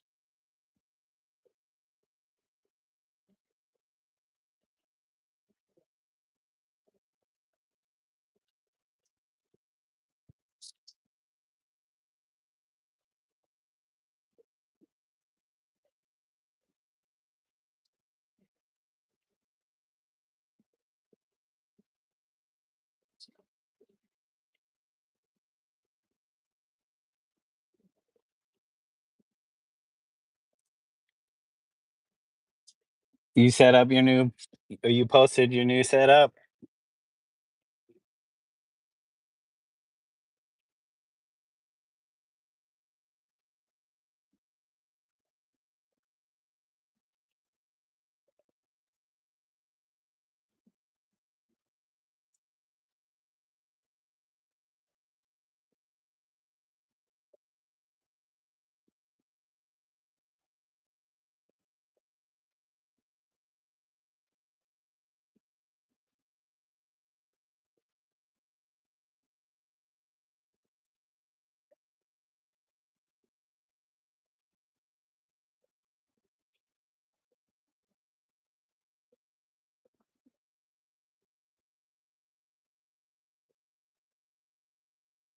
Oh my gosh. Okay. Um, Hold on. Trying to figure out where I'm at here.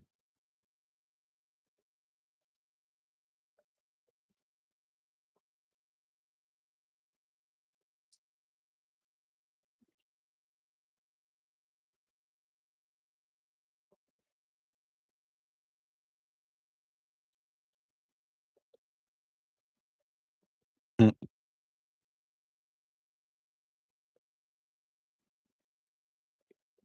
Oh, nice.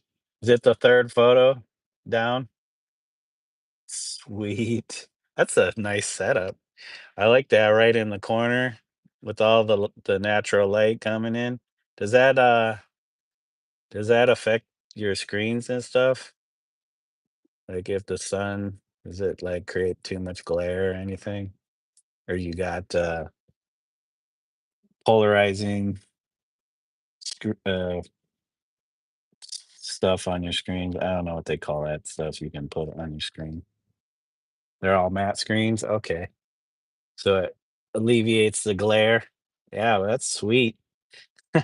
I'm glad to have just one window right in front of me, even though I usually have the Venetian blinds, like, turned down, in the morning, kinda late morning to afternoon when the sun's right above, the light will shine in through the blinds, and that's always nice, but yeah, that's a sweet setup.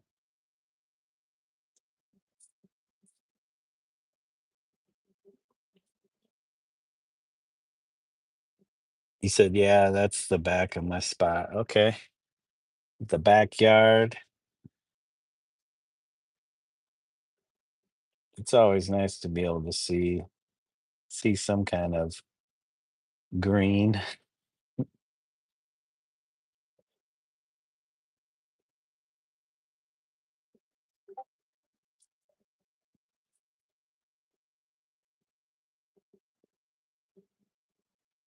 Yeah, I don't know if I would go all out like that for myself. I'm like, as long as I got a table and my computer, I'm usually good. And the chair. I guess you gotta have a comfortable chair too. My chair is okay. This actually this chair that I'm using, was a chair that my wife was originally had gotten for herself to use because she was gonna use this space originally, um, for her job, her work, since she works from home and remotely, but she never comes in here. She doesn't use it, so I kinda took over I think she said, "Oh, well, you brought your computer in there and all that," and I'm like, "You work you work on a laptop, so all you would have to do is set it up on the table, and you would be fine." Like, there's definitely plenty of space, but she was like, "Oh, your computers are in there on the table." I'm like, "Okay, okay, do what you wanna do. I don't care." I told her I could take all my stuff out and move it somewhere else.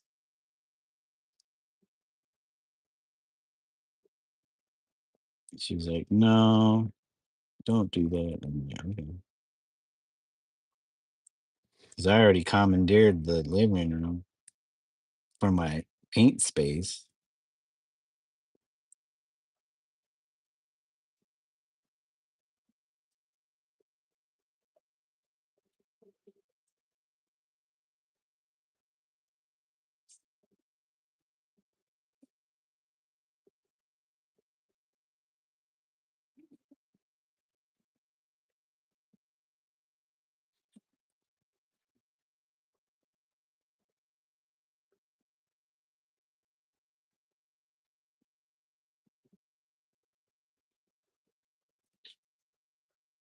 You gotta get a better chair, your chair sucks? Yeah. But, a piece at a time. That's how I end up doing it. It's like it gets pieced together one piece at a time. I can't I don't have, like I don't have the finances to go all out at once. It's usually a piece at a time.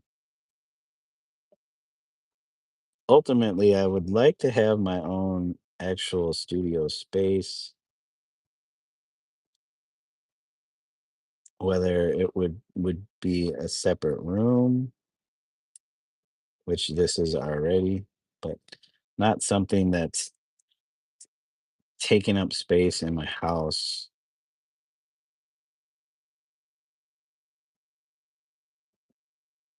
Oh, I'm definitely overworking these lines.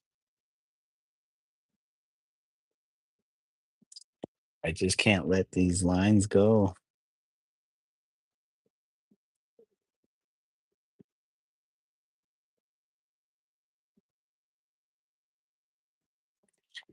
Oh, I might have to go back with the black.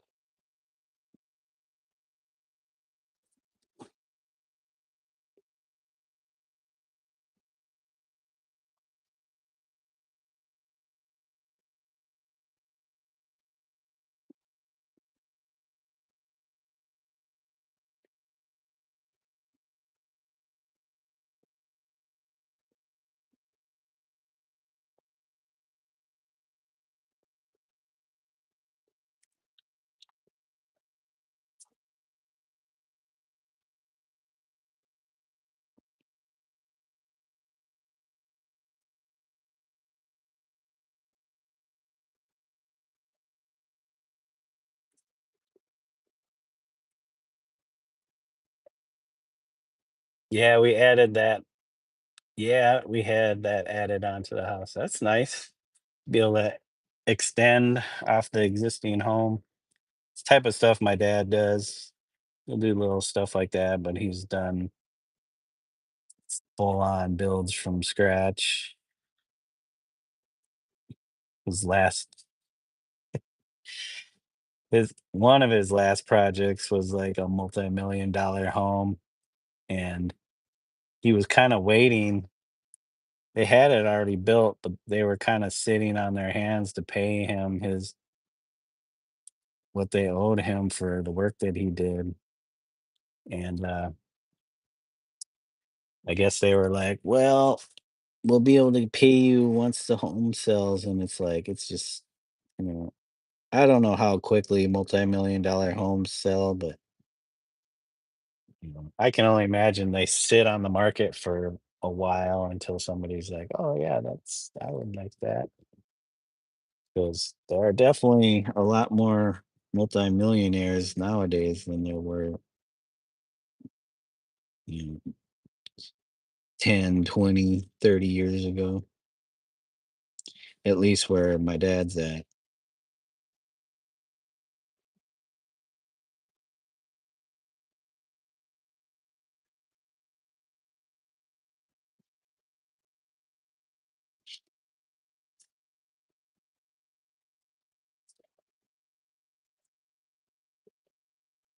Oh my gosh.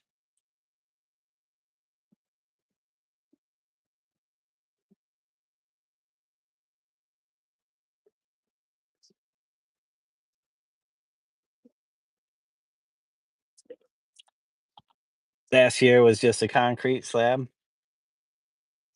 Yeah, it's a process for sure, but it's nice, it's done now and you get to use it and enjoy it.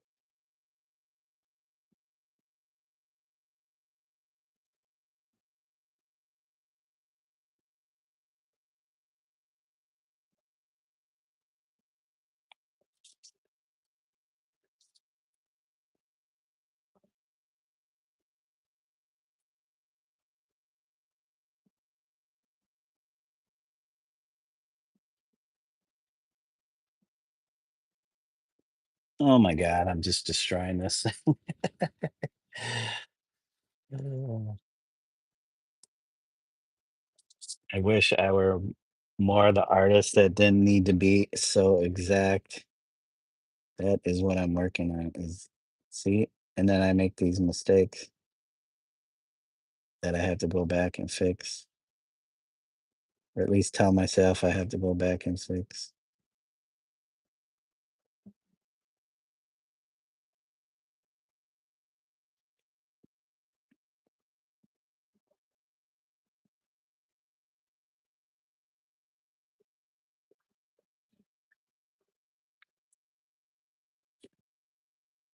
It's all right, you can correct it. Yeah, it's only paint. It's the thing is trying to do thing stuff in one shot versus constantly overworking it. It definitely creates a different feel to the work that most people might not notice or pay attention to, but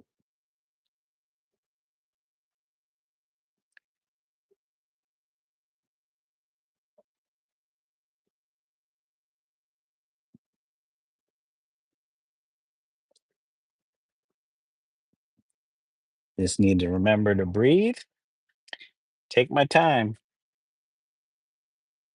and not try to rush. That's when I think I need to get something done. I start rushing, and that's when it just get. Might as well just do a sloppy painting at that point.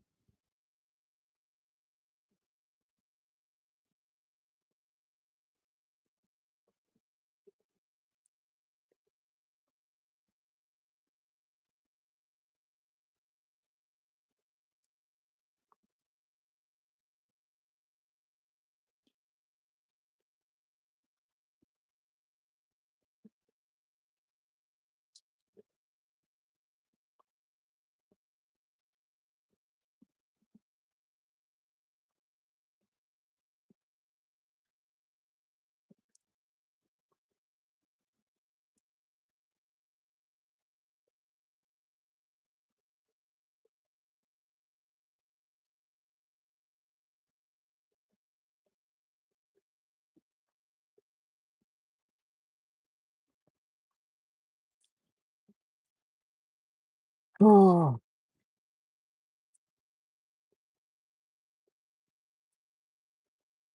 You used to be like that, so you quit art.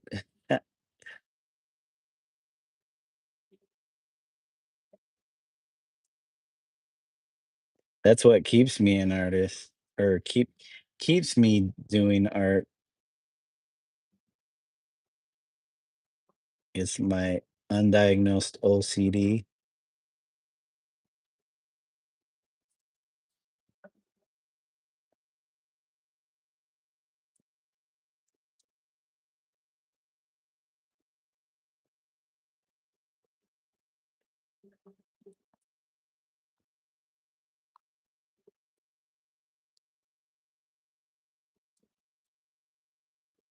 He said, "Yep, getting better." Oh my gosh, I added way too much water.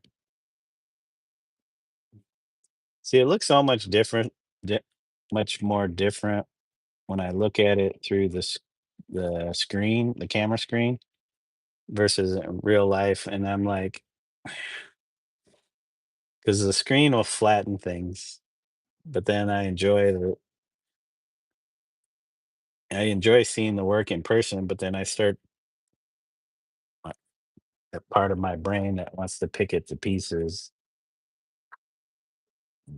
makes makes looking at something in IRL um, difficult.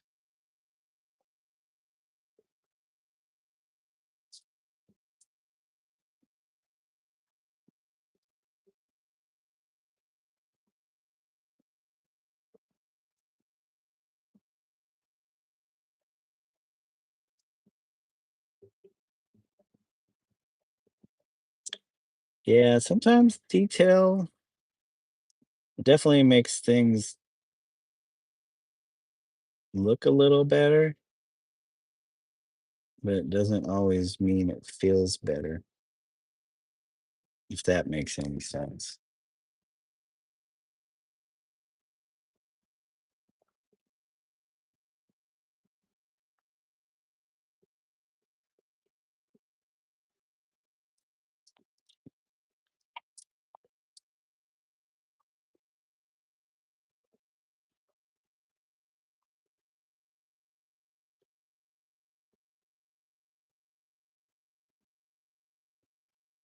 Even if I try to do less, that part of me always wants to do more.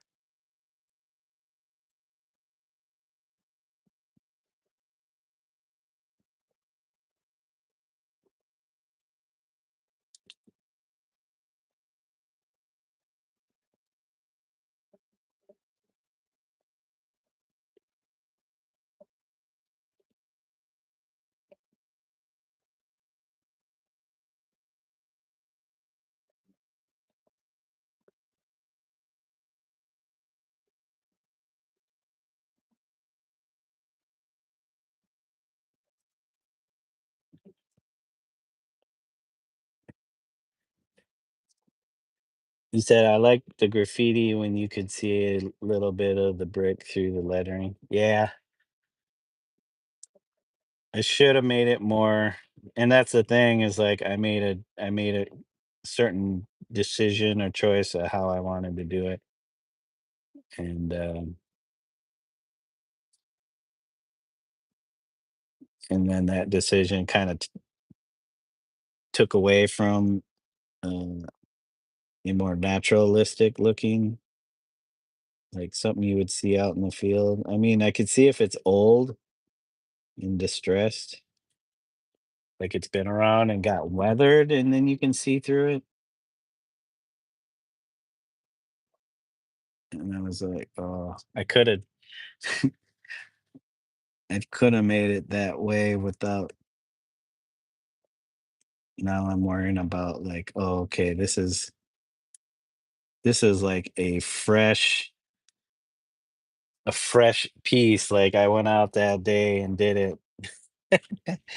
Versus like, okay, what about something that's been around for a while?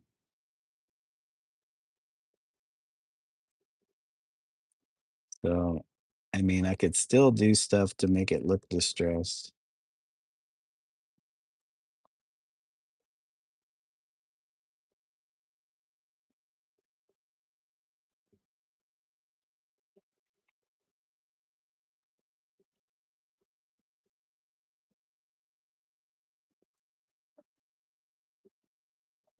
Because this is the thing with, going out into the field, unless you have a very safe spot, chill spot that you can spend a lot of time at cleaning up your work, uh, usually you're just trying to get in and out. So what you what you do in that amount of time, that's the end result, and that should be appreciated.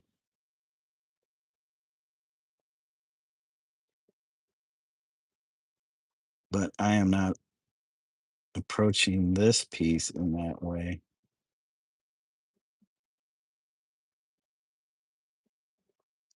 Yeah, I'm approaching it in the way of like somebody that has a lot of time and a sense of comfortability at the spot that they're painting at. They can sit, and then it's like sometimes that means you're losing that spontaneity, that freshness, and then you get up close, you can start seeing like how somebody just overworked the piece unless they know exactly what they need to do, and then they just do it. Oh my gosh, yeah, I'm torturing this thing.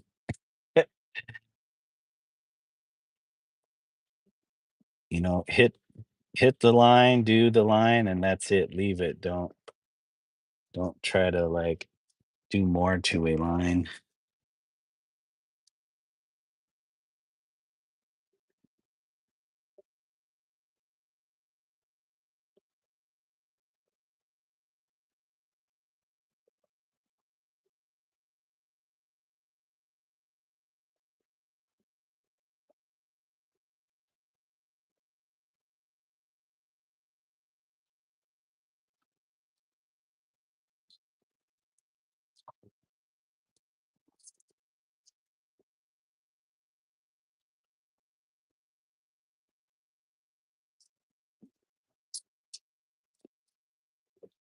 Said you like both ways. Yeah, I do too. You know, it's it's easier when you see it on the screen because everything just um, looks so nice and flat, and you're not pouring over the small things about the piece. Oh, there goes me. Here, bud. But I need to accept the tiny little flaws because then I just want to keep going back over and over it again. Then I got to paint, go back and fix things. It's like if I just would have did one and done and accepted those flaws at that time, the piece would be a lot more enjoyable versus me thinking about, oh, I did all this extra work on it and it still looks like garbage. The lines are still not perfect.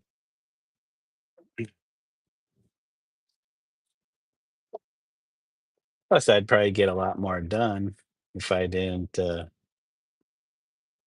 worry over every little thing that doesn't look right. Okay. Let me change out my earbud. Man, it's starting to get hot.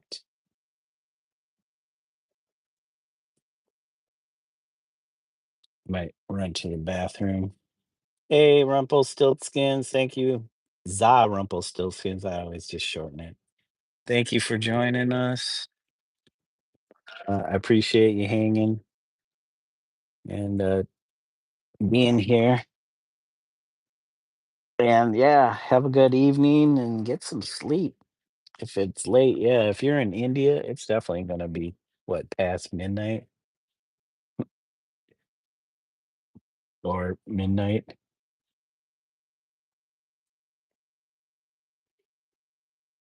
I'm wondering if my outer line should be not white,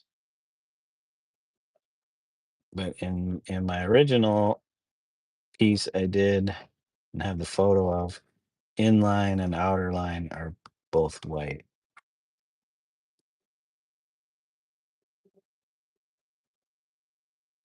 But I was thinking maybe a this lavender, but mm,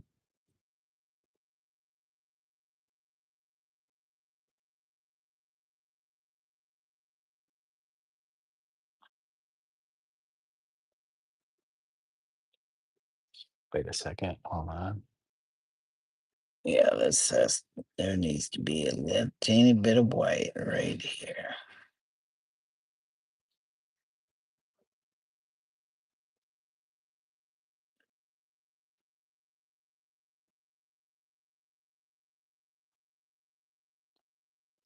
Oh, Moving canvas.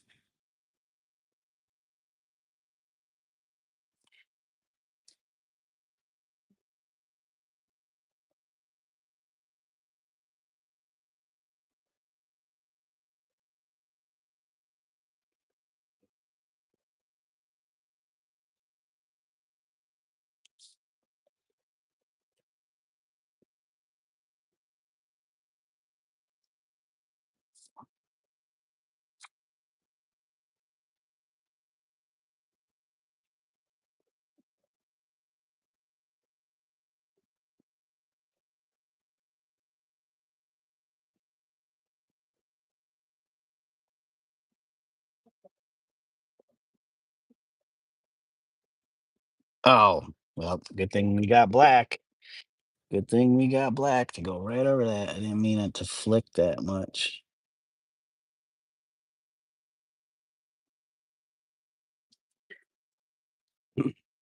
See it like that, single line. Just leave it be. Don't if it's not as opaque as it should be, just leave it because something about that one hit or single stroke, it's just fine.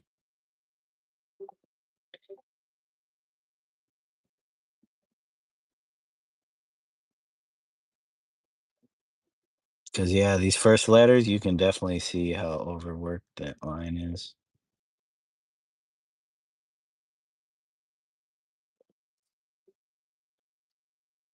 Sometimes it takes me a little while to get into that, but people are always referring to as flow state.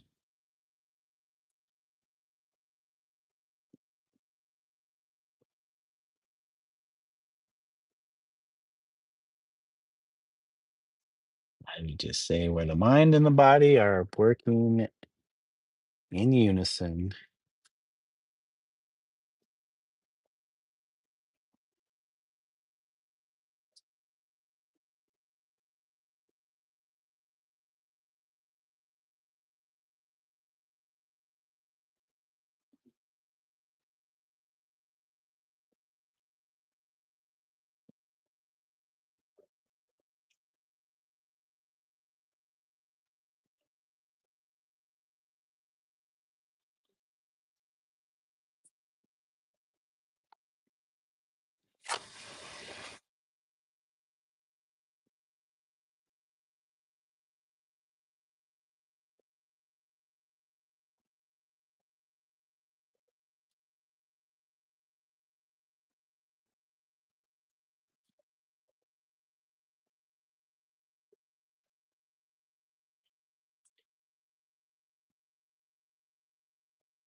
Come on. Oh my gosh. Yeah, that last half is way better than the first half. Oh well. And I think I made the O a little too small.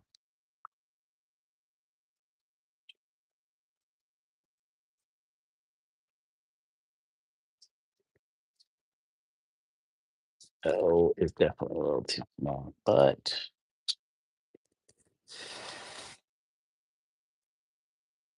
it is what it is. Hmm. Do I do? Oh, you know what? Ah,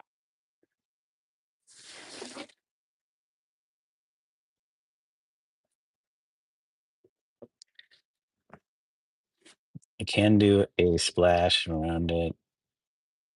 Do I or do I not?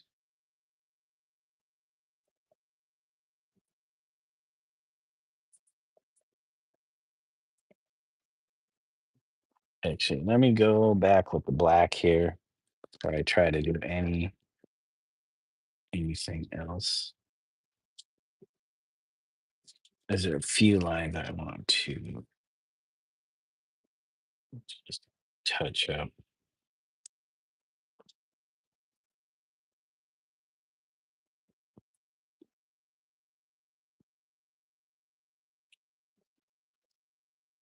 Um, where's my where's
Benny art? Somebody's gonna wait. Unc Dennis. Okay, what's going on here?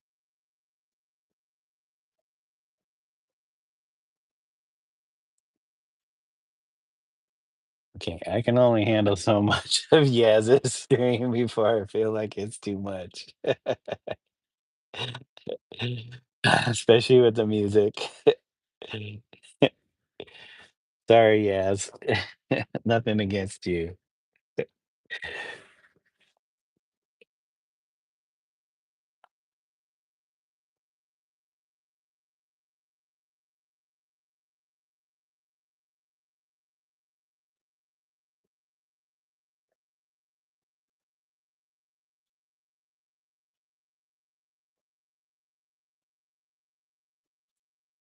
Okay.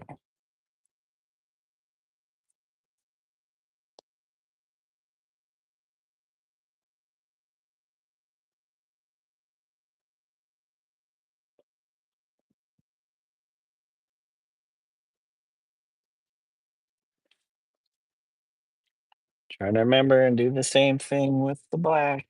Just hit it and quit it.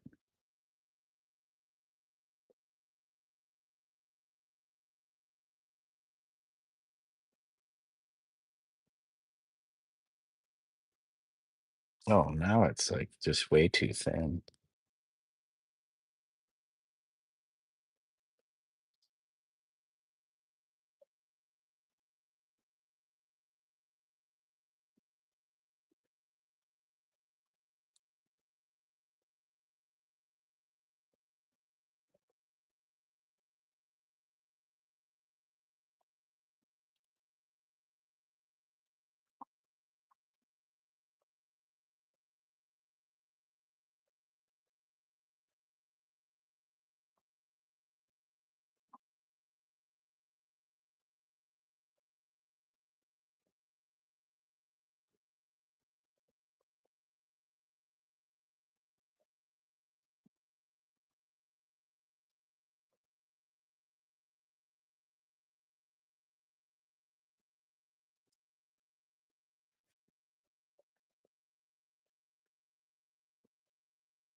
Hey V, how are you doing today? Welcome. Thank you for joining us again.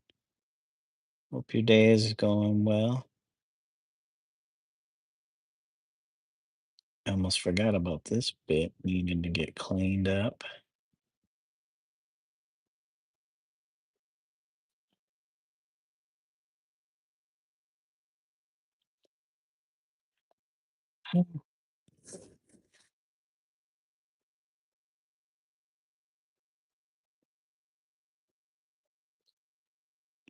Oh, almost ruined that bit.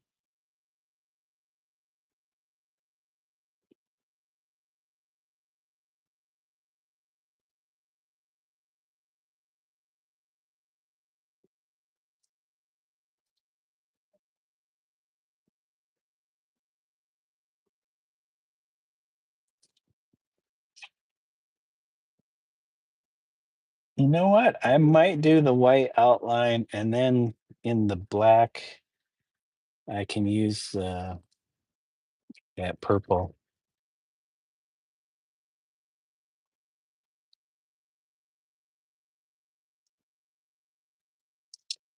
Let me try this.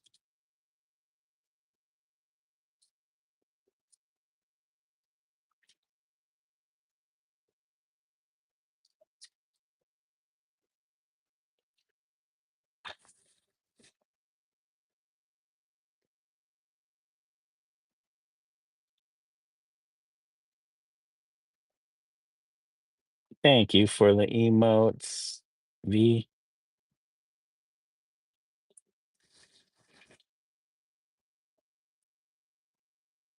Let's see.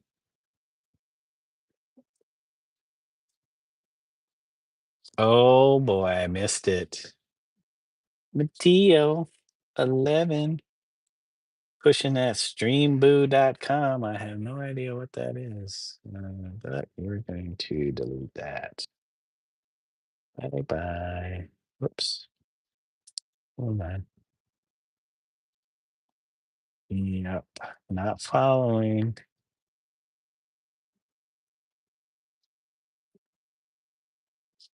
Okay.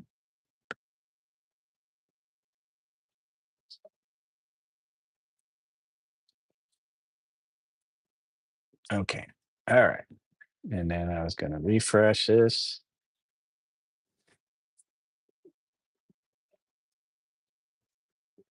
Whoops.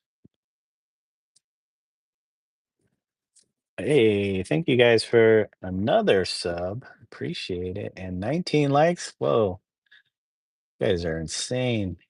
Thank you, though. I appreciate it. Last stream, it was like 22 likes. So to see 19, I'm like, Jesus, it's going to be a trend, a new trend. Thank you guys. A new trend that I need to do more graffiti.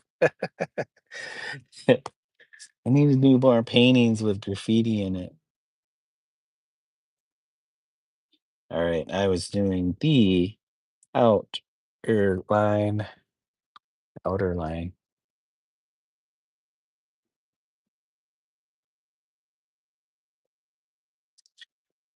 You guys are probably like, why? Why are you doing a white force shield?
Let's do it this way. We're gonna start with the point. Oh,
uh-oh. Wait. Oh, I thought this was plugged in. Where is this?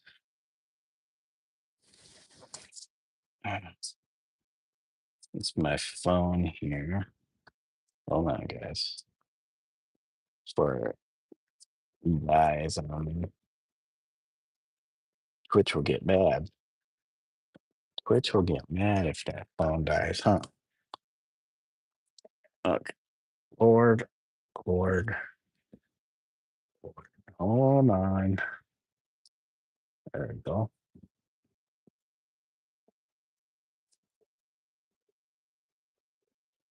Huh.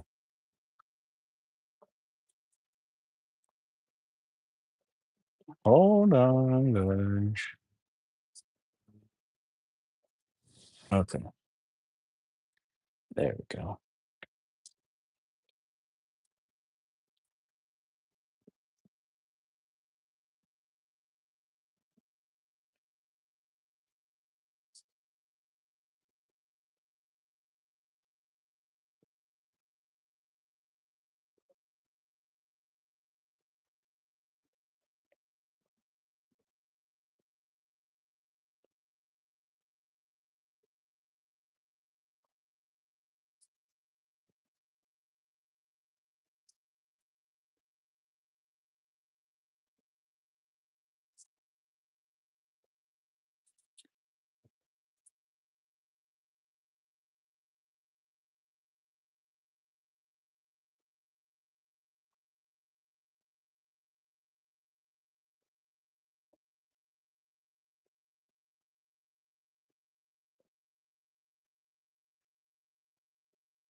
I missed Travis's stream. He was only on for 30, not less than 30 minutes. We'll watch what he did.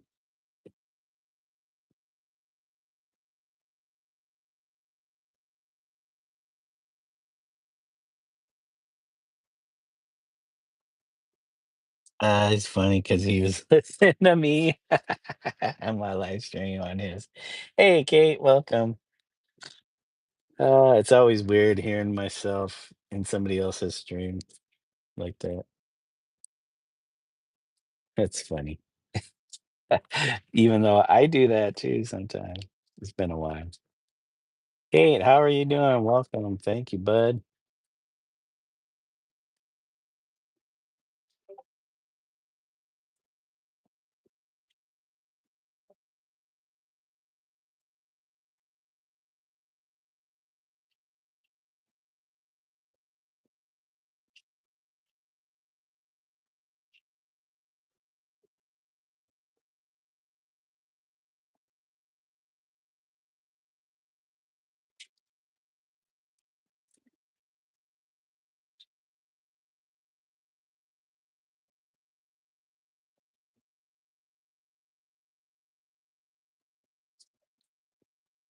Oh, I see. Yeah, he can only paint for a short amount of time. He had plans.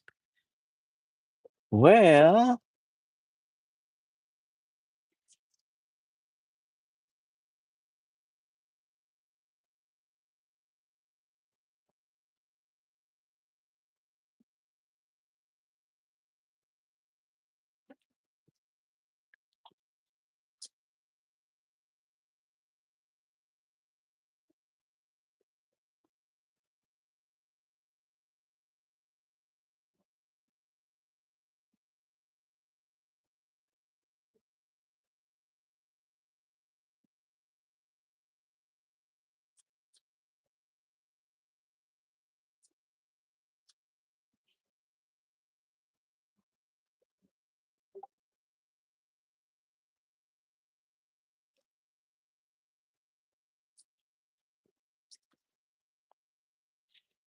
Twitch is getting bounced around today.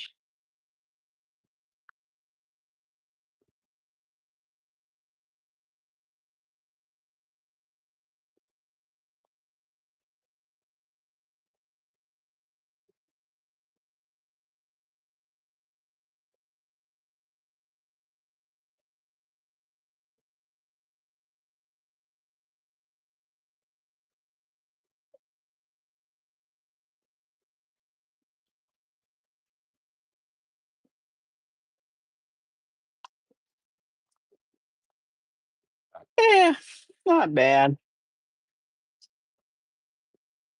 Not bad. I gotta fix this.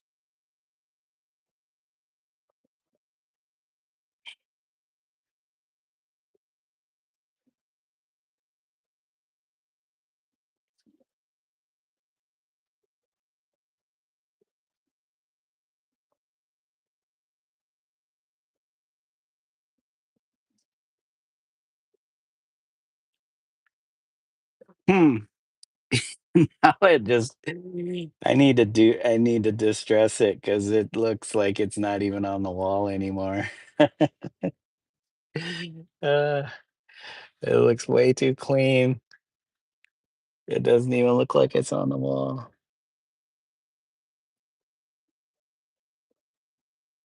Do I need to grab some sandpaper?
All right.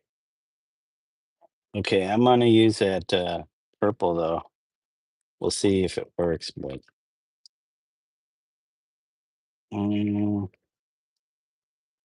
and put it in the black just to kind of give it a little highlight and some purple. Throw some purple in there. Where is it? We got this brilliant purple. It's a heavy body paint from Liquitex, and we're gonna throw that just a little bit of that. I don't need much. No, come on. 4:18. It might be almost time for late lunch. Gotta figure out what we're gonna do. And we have that chicken I made the other day. Oh, I need to make some rice. I feel like rice. Oh, I gotta bake the. We have a butternut squash. I need to bake that. That would probably go good with the chicken. I would definitely still like rice. Oh, we got potatoes. Thing with the Liquitex, I find it's a little bit more gummy, the binder, than than the golden paint. Okay, let's see. So I am putting it on the far edge.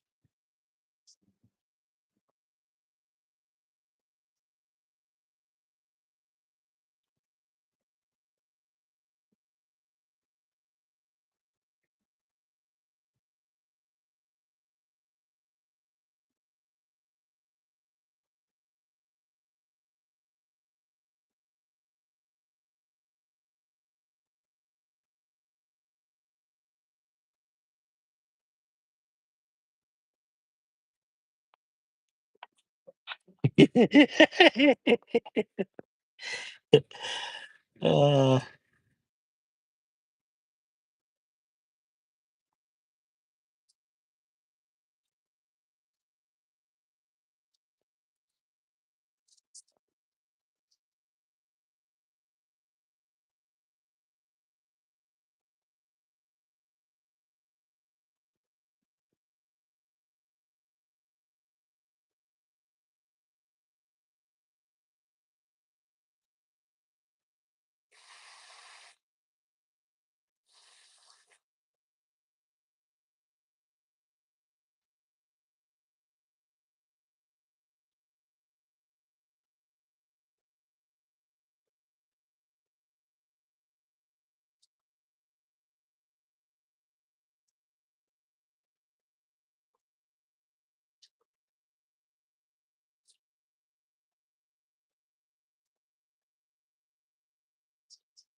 oh boy, that too close.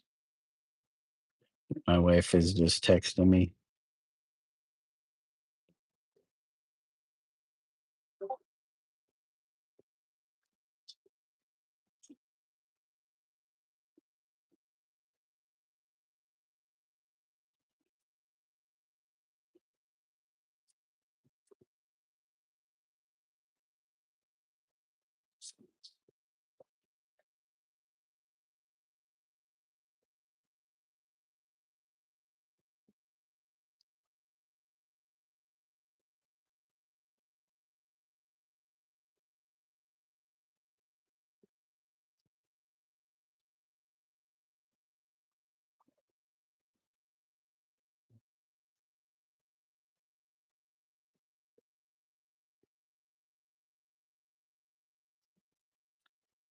Okay.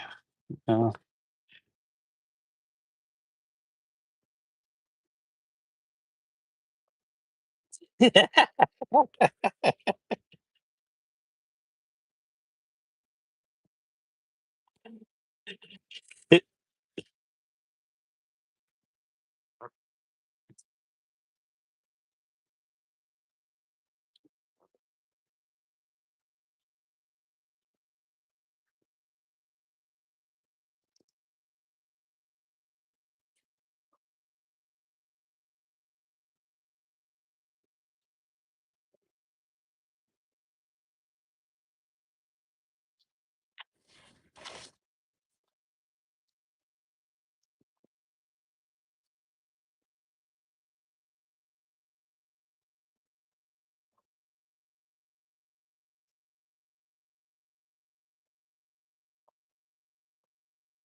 Yeah.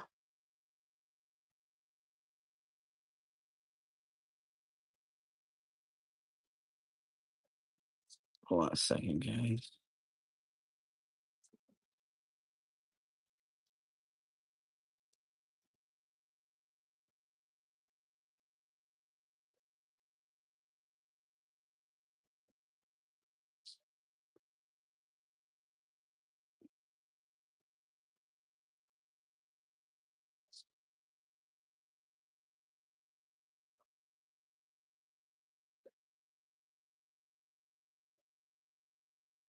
Okay, okay, hold on a second, guys. My wife is calling me. Yeah, it's not too bad. I know what I need to do though. I need to add a little bit more purple in a few spots. So hold on a second.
guys, I gotta wrap it up here to get lunch going. But let me start with Twitch. Thank you, Twitch, for joining me today. Oh, yeah.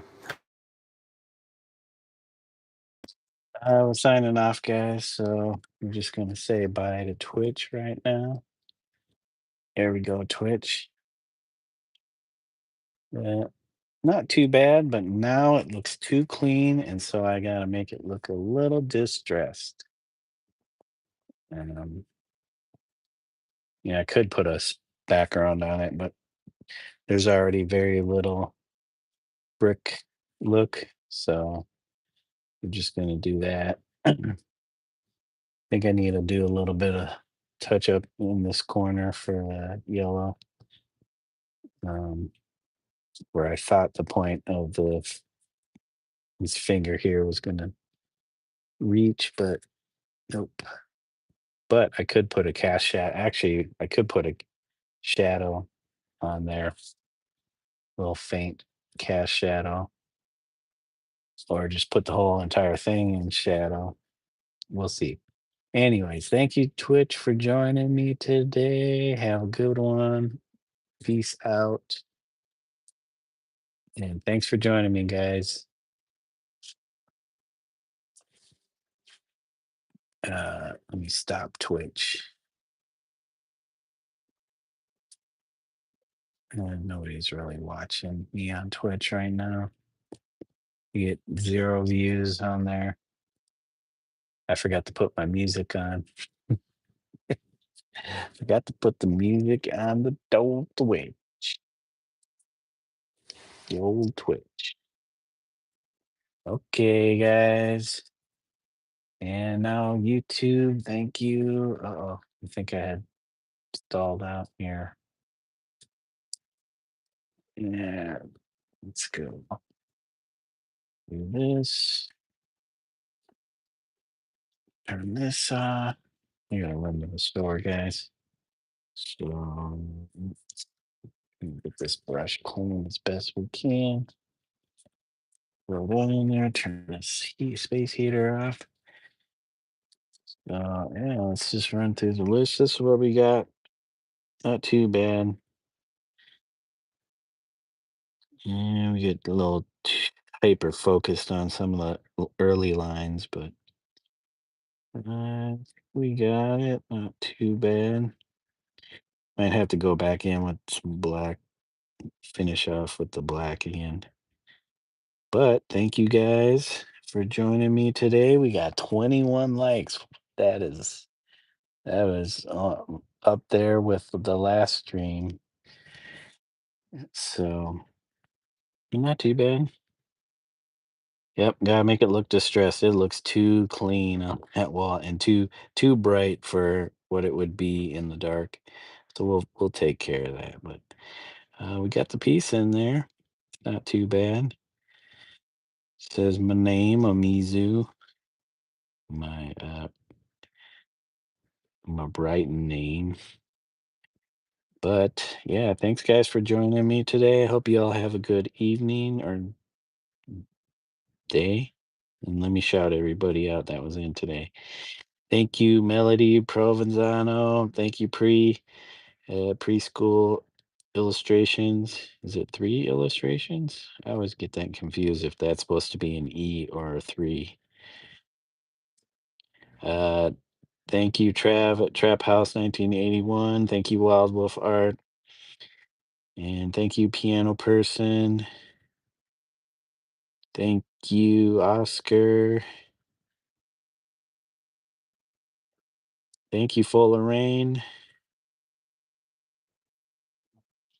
I don't want to miss anybody's name.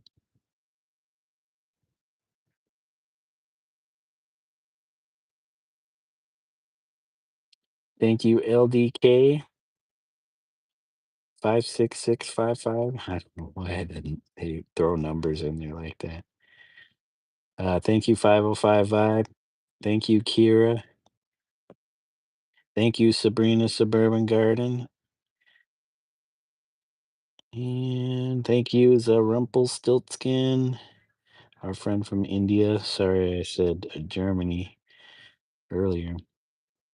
Wait, no, but yeah, piano person is the one from Germany. Thank you, Iris W. I missed Iris. How did I miss that? I appreciate you coming through and saying hi. Hi, I'm Iris. Thank you, Iris. And anybody else? Thank you, V, Abstract Beauty After Dark. And thank you, Caitlin P, for joining us today and saying, good job, buddy. Thank you, guys. Anyways, thank you for the subs today. I think I got a few, and then all the likes. I appreciate it. Yeah, hopefully you guys come back, and we're getting close to finishing this. So yeah, come back and check up on the progress for this really tiny piece, and then we'll be working on other stuff after this. So all right, guys, take care, and until next time, bye for now. Peace, everybody.